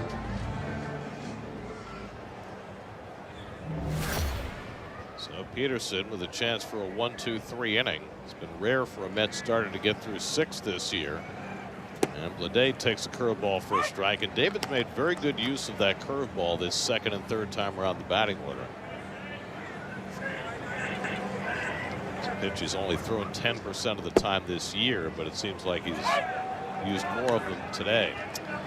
The Mets coming into this game through 13, their starters had thrown 64 2/3. That's less than 5 innings a start. That's not sustainable. Only the Marlins have thrown fewer starter innings than the Mets in the National League. That's hit toward the middle, and it's a base hit for Bleday on an 0-2 pitch. The stop at first base as Soto gets it in. So Peterson's hope for a 1-2-3-6 goes by the boards. Well, he had just gotten a call on the inside corner, tried to go back in there, but didn't get it in there. And Bleday, nice hitting 0-2, short stroke. Just back to your point about starters innings, no Met pitcher has thrown no Met starters thrown a pitch in the 7th inning yet this year. I mean, every once in a while you need a guy to go a little deeper to save the bullpen. Listen, there's 1,450 innings about that you have to cover in a season. At this rate, the bullpen has to pitch 650 innings. That's just not sustainable. Luis Arias is singled and reached on catcher's interference. Long hold by Peterson, has already picked 1 runner off. Ooh. Tries for a second and spikes it, and Alonso did well to keep that ball from sailing into foul territory. I'll tell you, Pete, whether it's scooping it from his infielders or saving his pitchers from an error, he just has gotten so good at scooping that baseball. That's his forte. We mentioned Peterson's use of his curveball, 10% on the season, 18% today, so he's nearly doubled his use of that curve. Changeup fouled off. Final game of the series tomorrow. Kodai Senga for the Mets, and Luis Severino will be on the mound for the A's. Severino signing a 3-year deal with Oakland after his wonderful year for the Mets last season. Nice to see Sevy before the game today. All smiles. Yeah. There goes Bleday. The pitch outside. Senger's throw is perfect, and Bleday is gunned down. Mets continue to lead the world in throwing out potential base stealers. Senger with a perfect strike to get Bleday and end the inning.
0 as the Mets face Justin Sterner in the 7th inning, and Tyrone Taylor stops the swing on a slider. 1-0. Taylor did not start this game, came in when Jose Siri fouled a ball off his shin in the 2nd inning. Struck out both his at-bats, and he pops this one a mile high into shallow right. Coming on is the right fielder Rooker toward the line to make the grab, and Taylor retired 1 out. Now Jesse Winker is going to bat for Hayden Senger. Both Winker and Luis Torrens were down in the batting cage, ran back to the dugout between innings. Torrens will come in to catch the next inning after Winker bats for Senger. Winker's been unavailable the last couple of days because he has been battling an intestinal bug.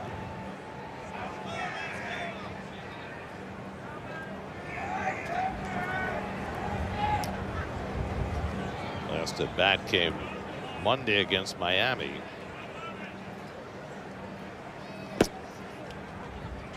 Takes a fastball outside from Sterner, ball 1. Must be hard to pick up Sterner with that closed stance. He really throws across his body. From the extreme third base side of the rubber, with that front foot even further toward third base than the rubber foot. And then he short arms it. You know, Gary, when you're pointing out both Torrens and Winker running out to center field, it really indicates how far ahead of the game you have to be as a manager. Sent out there 20 minutes ago to get ready for this at bat here. But it really just, you know, baseball players are creatures of habit. Yeah. And work in certain rhythms, and it certainly upsets the rhythm. But look at it this way: the Mets have to deal with it for 3 days. The A's, they have to deal with it for 81 days. There's a listen, the ballparks are so beautiful now that there's a sense of kind of entitlement on you know what your expectation levels are. But all of these guys have played the minor leagues. They know what it's like. Slider misses down, 2-2 to Winker with Francisco Lindor on deck. JT Ginn through 5 1/3 innings, 1 run, 4 hits, 2 walks, 5 strikeouts, gave up the Nimmo home run and nothing else. And he is on the long end of the 2-1 score as we play in the 7th.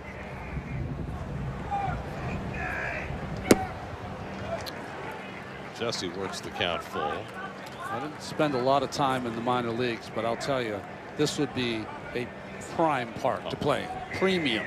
Be very happy to play here. They've made some upgrades, and it certainly is usable. Breaking ball hit on the ground down to first. Soderstrom will take it himself to retire Winker, 2 down. So Sterner's faced 4 and retired them all. Here's your Spectrum high-speed hitting. Miguel Andujar's line out to center field, the hardest hit ball of the game.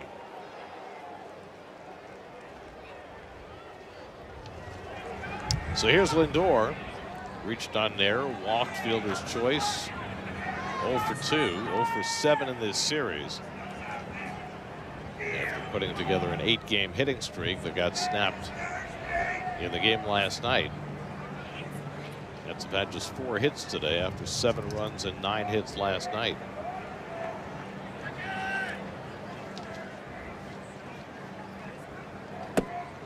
Sterner misses low and in. Sterner's now worked 7 2/3 innings this year and still not allowed a run. Still a rookie after getting just a brief taste with the Rays last year. And Lindor fouls off the fastball, and it's 1-1. I think it's funny that the only other low-scoring game in this ballpark since the A's opened it up was another day game against the Padres that ended up 2-1. It's currently the score we have now.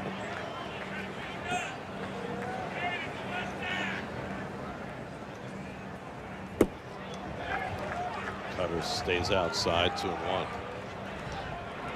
Oh. Retired number for Ricky Henderson. I don't think that was there last night. I don't think so. I didn't see it. Catching up. A lot of work to do to get ready for a major league team in a minor league park. And a lot of times those are just honest mistakes that are overlooked, and someone brings it up and they get it done. So good for them. Like in Pittsburgh? Wow, that's a whole different thing. 3-1 coming. And a late swing and a high fastball. It's 3-2 to Lindor. Well, he's got all the pitches. He's got the high cheese that he can throw by the hitters. He's got a nice backdoor breaking ball that he's used a lot. You might see it here. Yet another full count. 3-2. And he fouls off that cutter. You know, the Mets had 11 full counts against Oakland pitchers last night. They've already had 8 in this game. That's 19 full counts in 16 innings. Oh. Now Lindor has fouled one off his leg as well.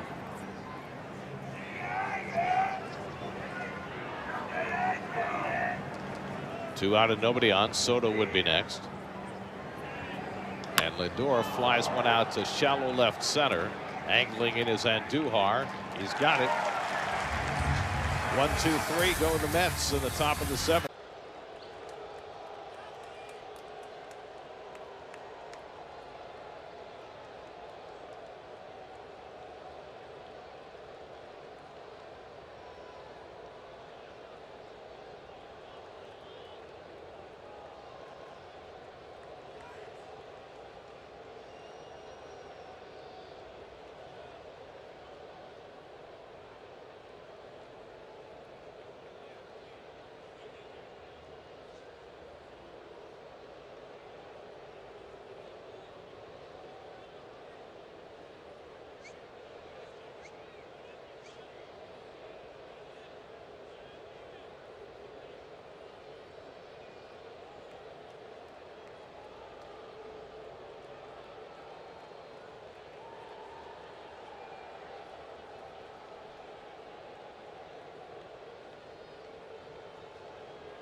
FBNJ.org today.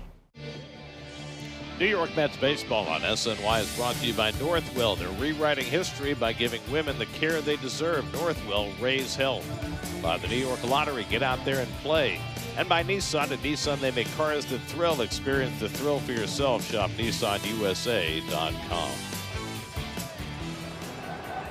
Jose Butto comes on to pitch for the Mets in the bottom of the 7th. Luis Arias pops the first pitch up behind the plate and out of play.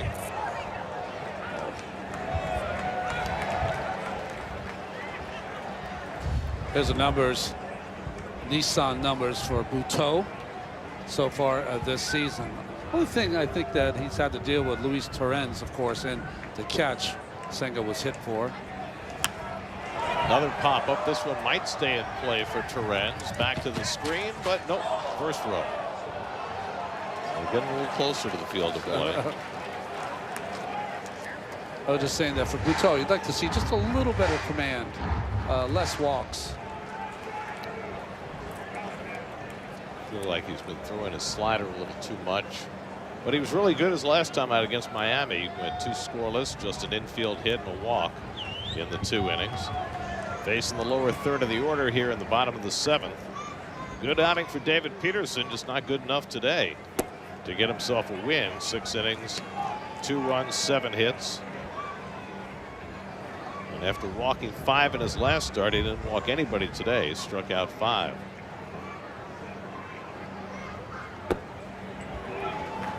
Yeah, strong effort. Mets might have some guys down in the bullpen today, so some other guys are going to have to get some big outs here to keep the Mets close. Certainly you don't expect to see Diaz after 54 pitches over the last 3 days. And a half swing, and Arias goes down on strikes. Good fastball by Butteau for the first out in the home 7th. I don't know if we've done a game in recent history, this is from the side, of more right-handed fastballs running in and sinking on right-handed hitters and funny swings. So 1 out. Here's Max Muncy, who's popped up and hit into a fielder's choice 0 for 2. And Butteau starts him off up and away. Gets a strike. 0-1. Muncy 1 for 6 in this series. If you were not with us last night, and we excuse you for not being with us. I mean, the game went till about 1:25 in the morning, New York time. This Max Muncy is not related to the Dodgers' Max Muncy. No relation at all, except for the fact, as odd as it might be, that both Max Muncys were born on August 25th. It's remarkable. Just 12 years apart. Crazy. That Max Muncy was originally signed by Oakland. This Max Muncy signed by Oakland. 1-2 coming. And the slider fouled off. This Max Muncy from Camarillo outside of Los Angeles. The other Max Muncy plays third base for the Dodgers.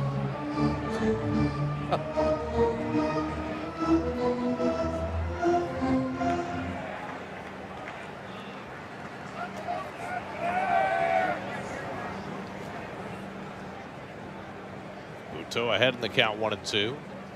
And it's drilled down the left field line toward the corner, off the wall on the fly. Nimmo plays the carry. Muncy's going to hold at first base. He hit it so hard he nearly put a hole in the Circus Sports sign, and Nimmo played the carom perfectly to hold him to a single. This kid's going to be a good player. You just don't come up with 111 last night and 113, like you said, right off the wall, and caromed right back to Nimmo, and he was hustling right out of the box, so it wasn't like he was lollygagging. You know, most teams take liberties in that spot against Nimmo, but I think that was probably the right call on Muncy's part to throw out the anchor. Here's Johnny Pereda swinging and missing at a fastball. And as a young player, you might not even know that Nimmo's arm is not as strong as some others. Although Nimmo wisely did not try to airmail that to second base, he got it to Lindor, who was all ready to make the quick relay if necessary. One of the greatest players to ever play, Barry Bonds, did not have a great arm, but he used to retrieve balls, get them in as quick as he could, and what would happen to the base runner, they'd make the turn at first, and they'd see the ball all the way already coming in, which would stop them in their tracks. Should have been a little more shallow on Francisco Cabrera's base hit. That's pulled past Vientos and down the line off the bat of Pereda. Muncy will go to third as Nimmo digs it out of the corner. They're going to send him home. The relay thrown to the plate by Beatty, not in time. Muncy scores on the double by Pereda, and it's 3-1 A's.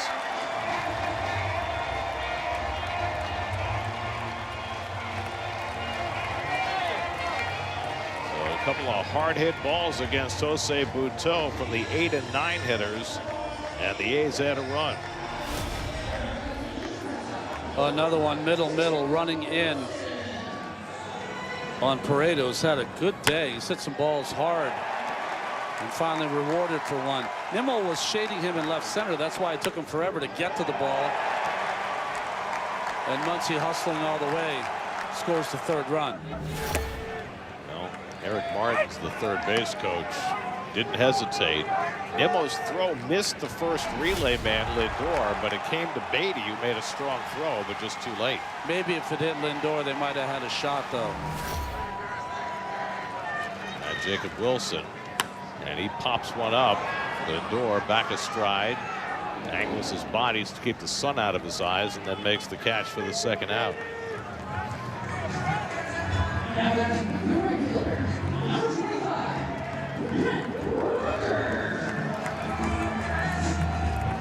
So 2 out. Paredes still at second. Now Brent Rooker. The A's have 9 hits in this game, 1 by each player in the lineup. Rooker hit a double off the third base bag his last time up. His second extra base hit in this series, had a triple last night, and he swings and misses at a slider, 0-1. Well, you see David Peterson out of the game, stretching with the Gatorade bucket, or Under Armour bucket, I believe it is now. So you make do. This is not kicking it. Don't want to be kicking the bucket. Well, the Mets now down 3-1 in this game. And remember that in the 9th inning, the A's have one of the hardest throwing relievers in baseball in Mason Miller. Fly ball center field. Taylor back on the warning track right at the fence, and he makes the catch. Battling the sun.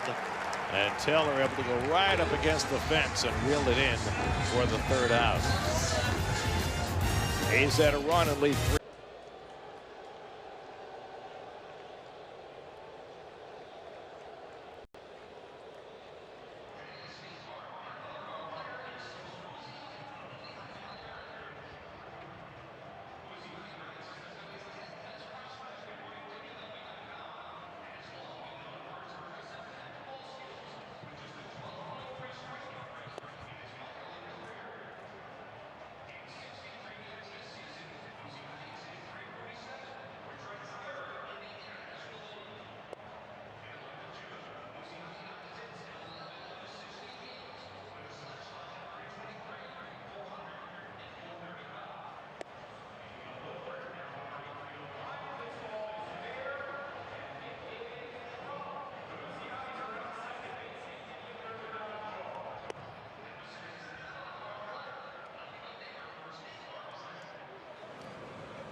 Hall of Famer Dick Williams is honored here tonight into the Padres Hall of Fame. What thing in today's game would drive you nuts?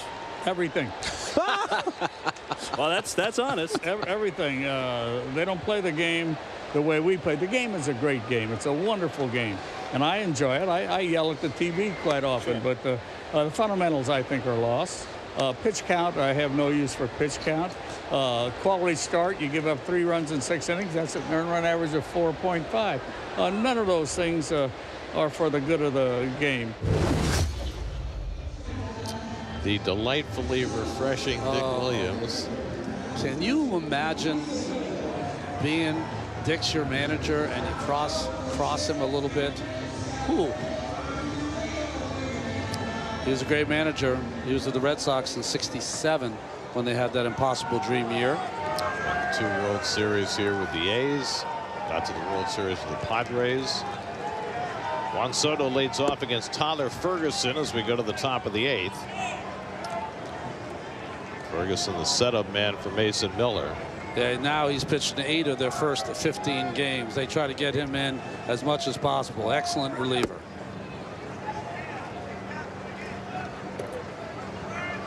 Soto's 0 for 2 and a walk today.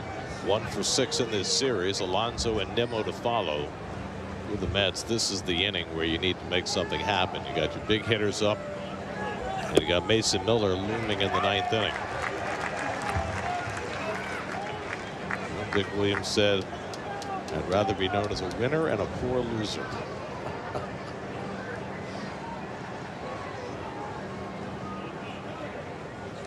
And the backdoor slider misses. And so Ferguson behind on Soto, 3-1. Soto trying to get aboard to bring up Alonso as the tying run.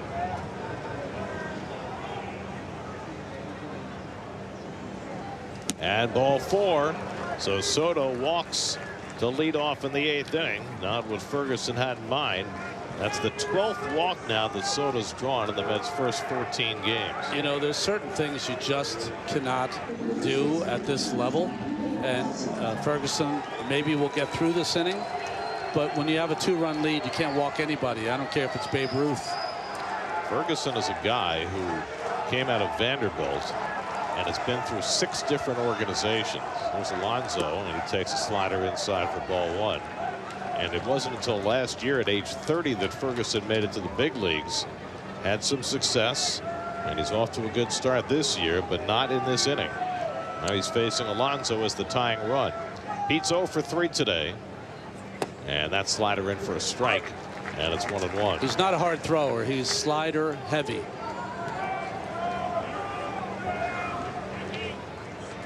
Dustin Sterner retired all 5 he faced in relief of J.T. Ginn. And Alonso takes that sweeper down, and it's 2-1. Brandon Nimmo has already homered today, is on deck. Alonso had the big night last night, 3 for 3 and 3 RBIs.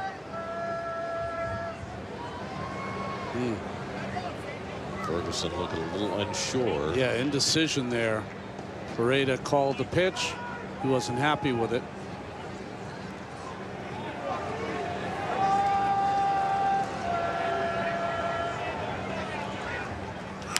Pete with a big cut, fouls off the 97-mile-an-hour fastball. 2 balls, 2 strikes. So interesting. Ferreira there, who's been catching this entire game, noticed that they had a lot of success with Ginn out there on the ball in on Alonso. That's the pitch he called there for Ferguson.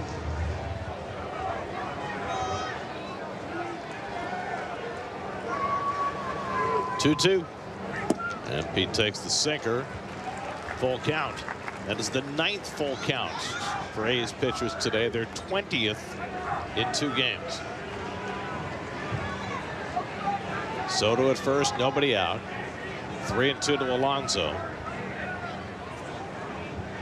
And Pete takes a big rip and comes up empty on a 97-mile-an-hour sinker. Alonso strikes out for the 3rd time today. 1 down in the 8th. Take that back. Ferguson really let this go. Threw it right by Pete. So 1 out and 1 on, and now Nimmo, whose towering home run onto the berm in right field, has accounted for the Mets' only run today, his 2nd in 2 days.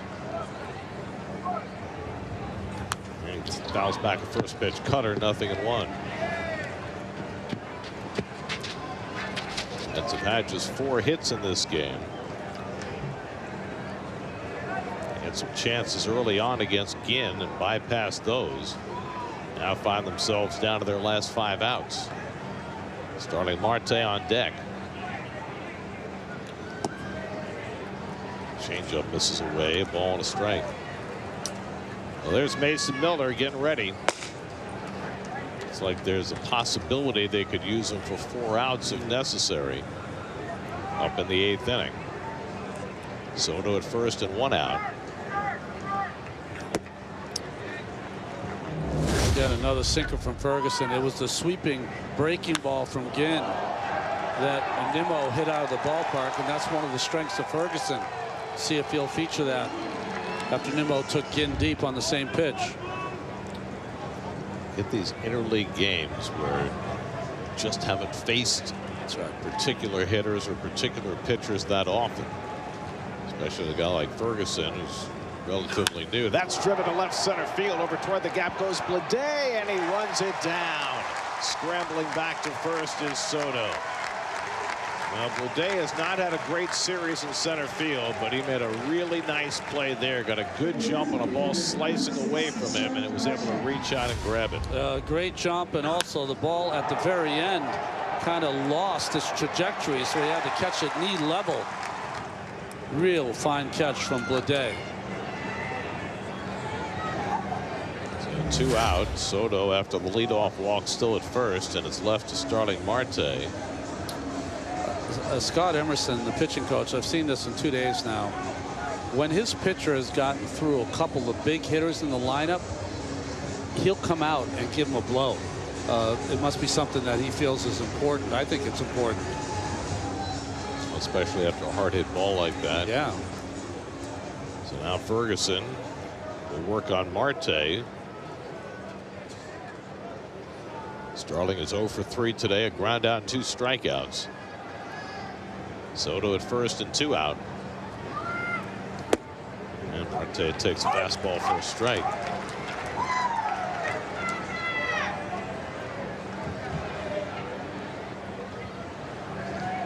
Third baseman Urias playing right along the line against Marte. And the slider misses down, a ball and a strike. You know, you're trying to feel how this game will go. Marte, just get on. Vientos is due. Somehow get on the base. Marte with 1 home run this year.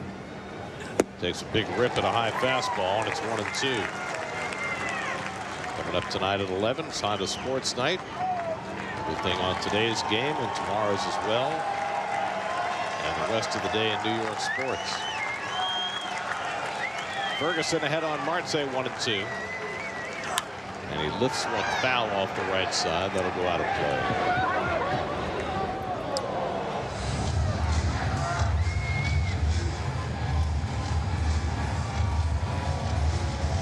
This Oakland staff has struggled at home this year. 6.43 ERA here at Sutter Health Park in West Sacramento, but they have pitched well today. Ginn and Sterner, and now Ferguson trying to get through the 8th. 1-2 coming, and he struck him out with a slider. So Ferguson, after the leadoff walk, retires 3 in a row with a couple of strikeouts to the bottom of the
Don't miss a single Mets moment on the SNY stream presented by Fanatics Sportsbook. Now on its new home, the MLB app. Scan the code and download the MLB app today.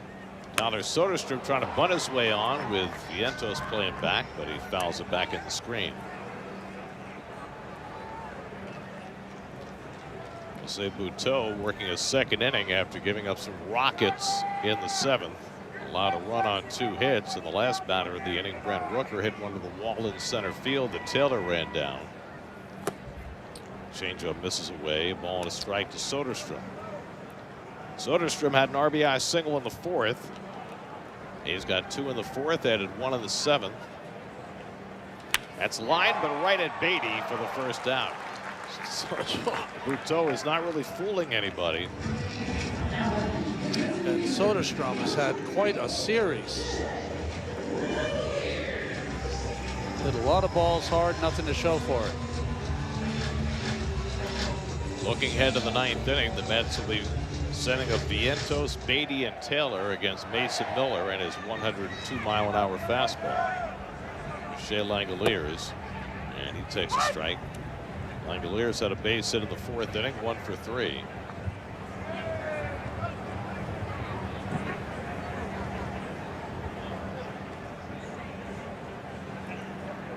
Let's see, 1 for 3 today. That makes him 17 for 35, under 500 against the Mets. Struggling. Under 500, 486. It's on a downward tilt. Price down, yield up.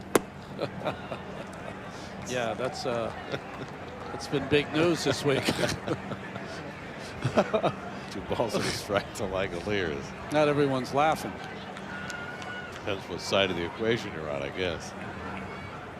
If you get the yield, you're happy. 3-1 now to Langoliers. My 201K is in great shape. Braves continue to struggle. They're down 3-1 to the Rays in the 8th. Dennis Rasmussen shut them out for 5 innings today. Braves just started scoring. Swing and a miss. Uto with a solid 95-mile-an-hour fastball to get the count full. Well, the Braves cannot get Ronald Acuna back too soon. They need his bat badly. They'll get Spencer Strider back next week. That's right. Just struck out 13 in a rehab start. I guess he's ready. 3-2 to Langoliers with Miguel Andujar on deck. And he struck him out through a fastball right by him. Second strikeout for Buteau. 2 down in the 8th.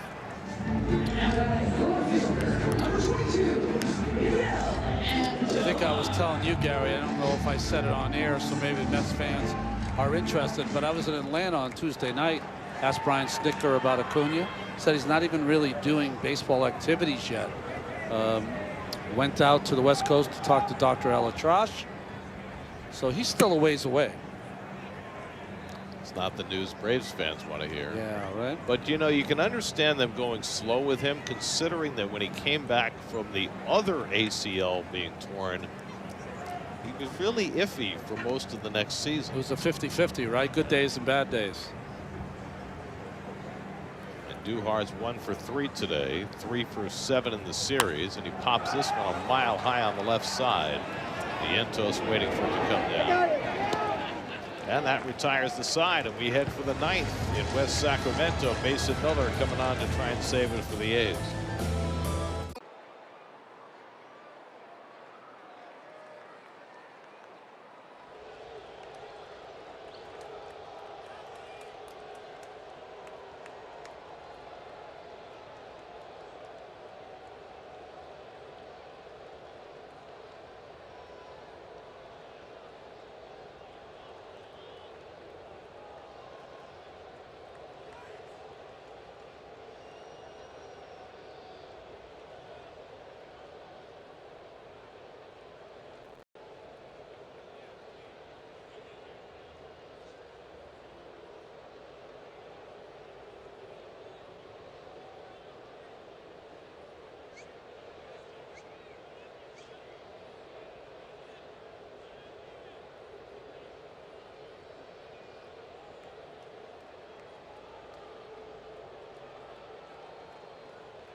Coming up after the game, don't forget to keep it tuned for Infinity Postgame Live. Chelsea Sherrod and Jerry Blevins will be along.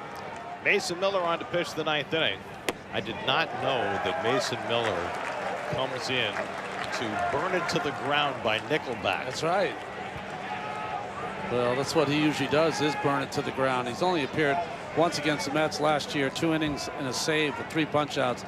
This guy throws the easiest 102 miles an hour you'll see in the game. And a nasty slider to go with it. Mark Vientos leading off in the 9th. And that one was 103, and he went around in the half swing. Gee. Lawrence Butler coming in to play right field for defense. Vientos down in the count 0-2. Swing early. And he tops one toward first base. Soderstrom takes it to the bag, and that's the first out. Miller had 28 saves last year. Finished 4th in the Rookie of the Year balloting in the American League. Gave up just 36 hits in 65 innings. Struck out 104. That is 14.4 strikeouts per 9. There's Brett Beatty, who's 1 for 3. Beatty had a base hit into left center in the 4th. He fouls back that first 102-mile-an-hour fastball. Miller has faced 15 hitters, if you include Vientos there, and has struck out 8 of them. That's more than half. Highest average fastball velocity in the game. And he catches the outside corner at 103, and it's 0-2. Seems a little unfair. I mean, have you ever seen anyone throw this easy and the ball jump out of his hand like this? I haven't.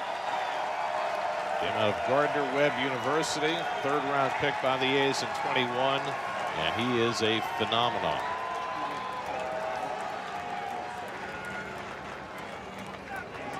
Two coming to Beatty, and he backdoored the slider for strike 3. Wow. 2 down. T-Mobile coverage cam. Here's the slider. I throw 104, and occasionally I throw a backdoor slider. No chance. And so the Mets are down to their final out of the day with Tyrone Taylor coming up. Taylor's gone 0 for 3 after taking over for Jose Siri, who fouled the ball off his shin. And the first pitch slider out of the strike zone for ball 1.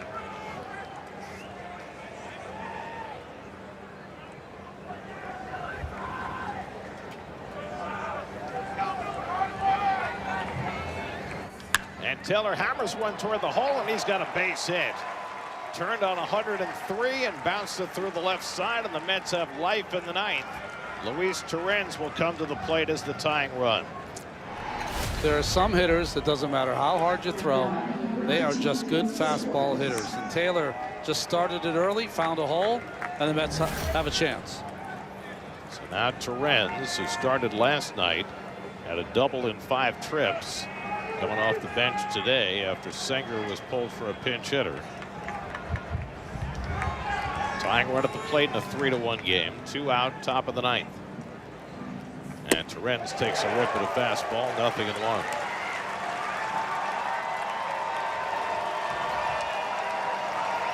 First baseman Soderstrom playing behind Taylor at first. A base hit, the 5th of the game for the Mets, their first since the 6th inning. And that slider backhanded out of the dirt somehow by Pareda. What a play.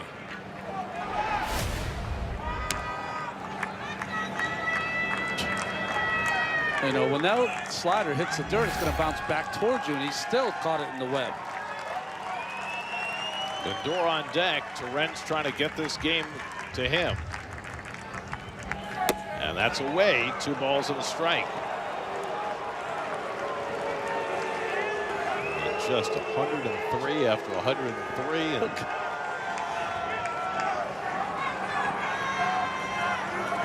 buckle up. 2-1 to Torrens. And Luis fouls back a high fastball, and the Mets are down to their final strike.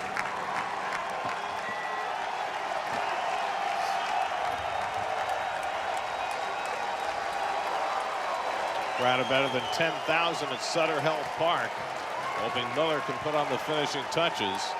Torrens trying to keep the Mets alive.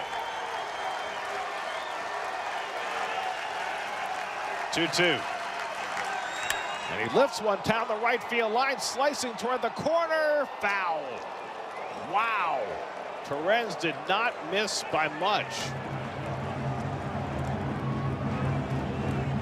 Fastball on the outer half of the plate, and he let the speed of the pitch dictate the speed off the bat.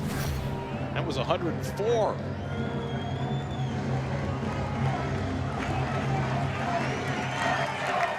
So Torrens hanging in there against the hardest thrower in the game. Again, the 2-2. And it goes to the backstop, and that'll move Taylor down to second. More importantly, it's now a full count to Torrens, who's just trying to stay alive and get Lindor to the plate. It's funny, Miller had a good feel for that slider against left-handed hitters, Beatty in particular, but not against the righties. So that takes the force away at second base. 3-2 now to Torrens. That's with their backs to the wall. And Torrens hits one on the ground, but right at the shortstop. Wilson's got it, and the ball game comes to an end as the A's even up the series. Strong pitching from J.T. Ginn and the Oakland bullpen. Miller gets the save, and the A's win this one 3-1. Tough loss for David Peterson, who pitched as well as he's pitched all season long, but the Mets, despite their 9-5 record now, have not hit, and their record could be a lot different if it wasn't for outstanding pitching. Peterson went 6 innings. He's the only Mets starter who's gone 6 innings this year. He's done it twice, but he takes the loss today, allowing just 2 runs and 7 hits, as the Mets and A's have split the first 2 games of this series. Well, the Mets heading out from their dugout out to the clubhouse in left center field, while the A's do their handshake line.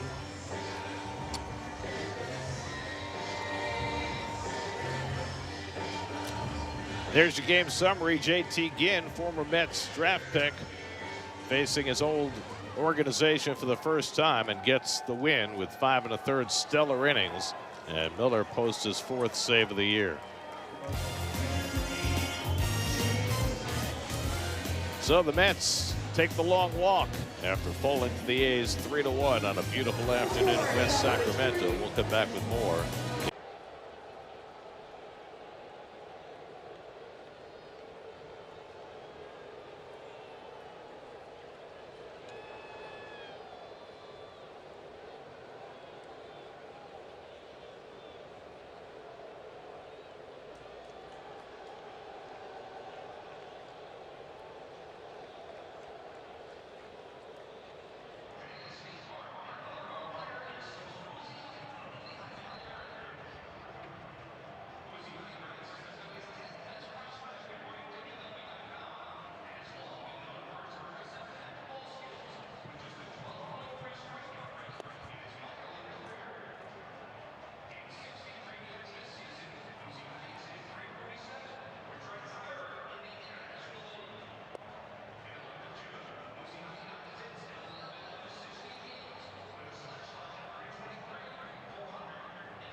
key. Ace is the place with the helpful hardware, folks.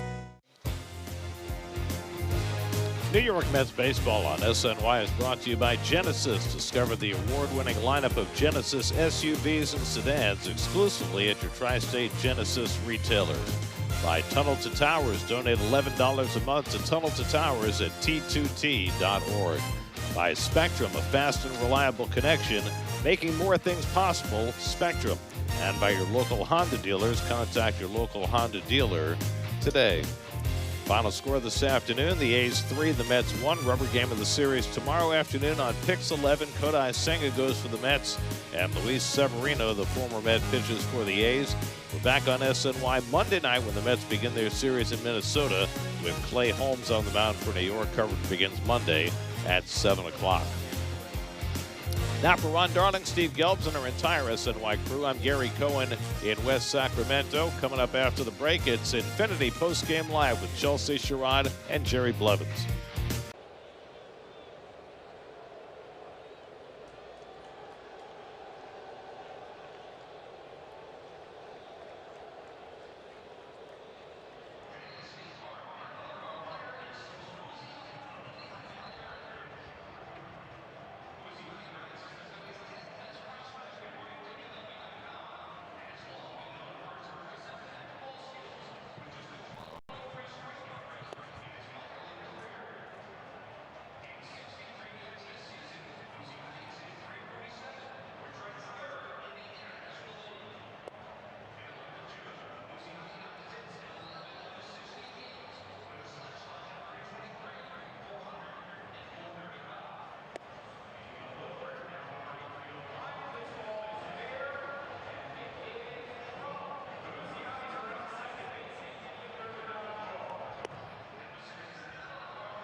Finished.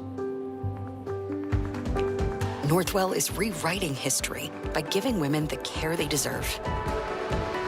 That's why more women choose us than any other health system in New York. Northwell. Raise health.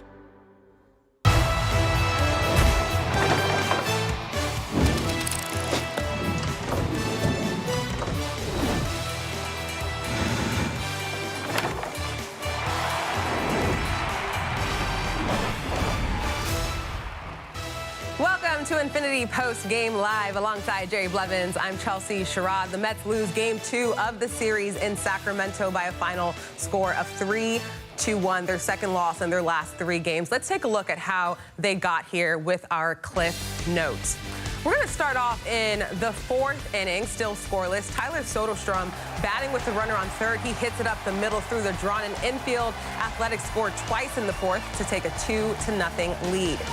To the 6th inning, JT Ginn still pitching a shutout, but Brandon Nimmo changes that with a long home run to right field to cut the A's lead in half. Nimmo's second homer of the series. Now to the 7th, still 2-1. Johnny Pereda lines a double to left field off Jose Butto. Brett Beatty's relay home is not in time. Max Muncy scores all the way from first to give the A's a 3-1 lead. But the Mets brought the tying run to the plate against Mason Miller in the 9th, but Luis Torrens grounds out to short to end the game, and the Athletics go on to win this one 3-1. So the Mets scored 7 runs yesterday. They could only put together 1 today, and a big reason for that was JT Ginn. What do you think worked well for him in this game? Yeah, you're right. They scored a lot of runs yesterday, and then they ran into a very good version of JT Ginn. He is, you know, a former Mets hand, but he started using those sinkers. He had a nasty sinker running in. He had a good cutter slider away, but it was truly that sinker that kept everybody off balance because he was able to run it in off right-handed hitters. It starts out so much in the heart of the plate that it's hard to lay off of. Then it has that late movement down, almost like David Peterson's left-handed slider. And then off of that, he used his cutter very effectively. He pitched very well, very impressive for the young starter. You see there that sinker. That was a very good. The called strike whiffs. 13 is a very good number from a starting pitcher. A very impressive outing by the young guy. Yeah, very, very impressive. And again, Ginn is a former Mets farmhand going up against a team that traded him. You've gone up against teams that you've played for before. Do you think that there's any added motivation when you're doing that? Yeah, absolutely. And I was very impressed with his how poised he was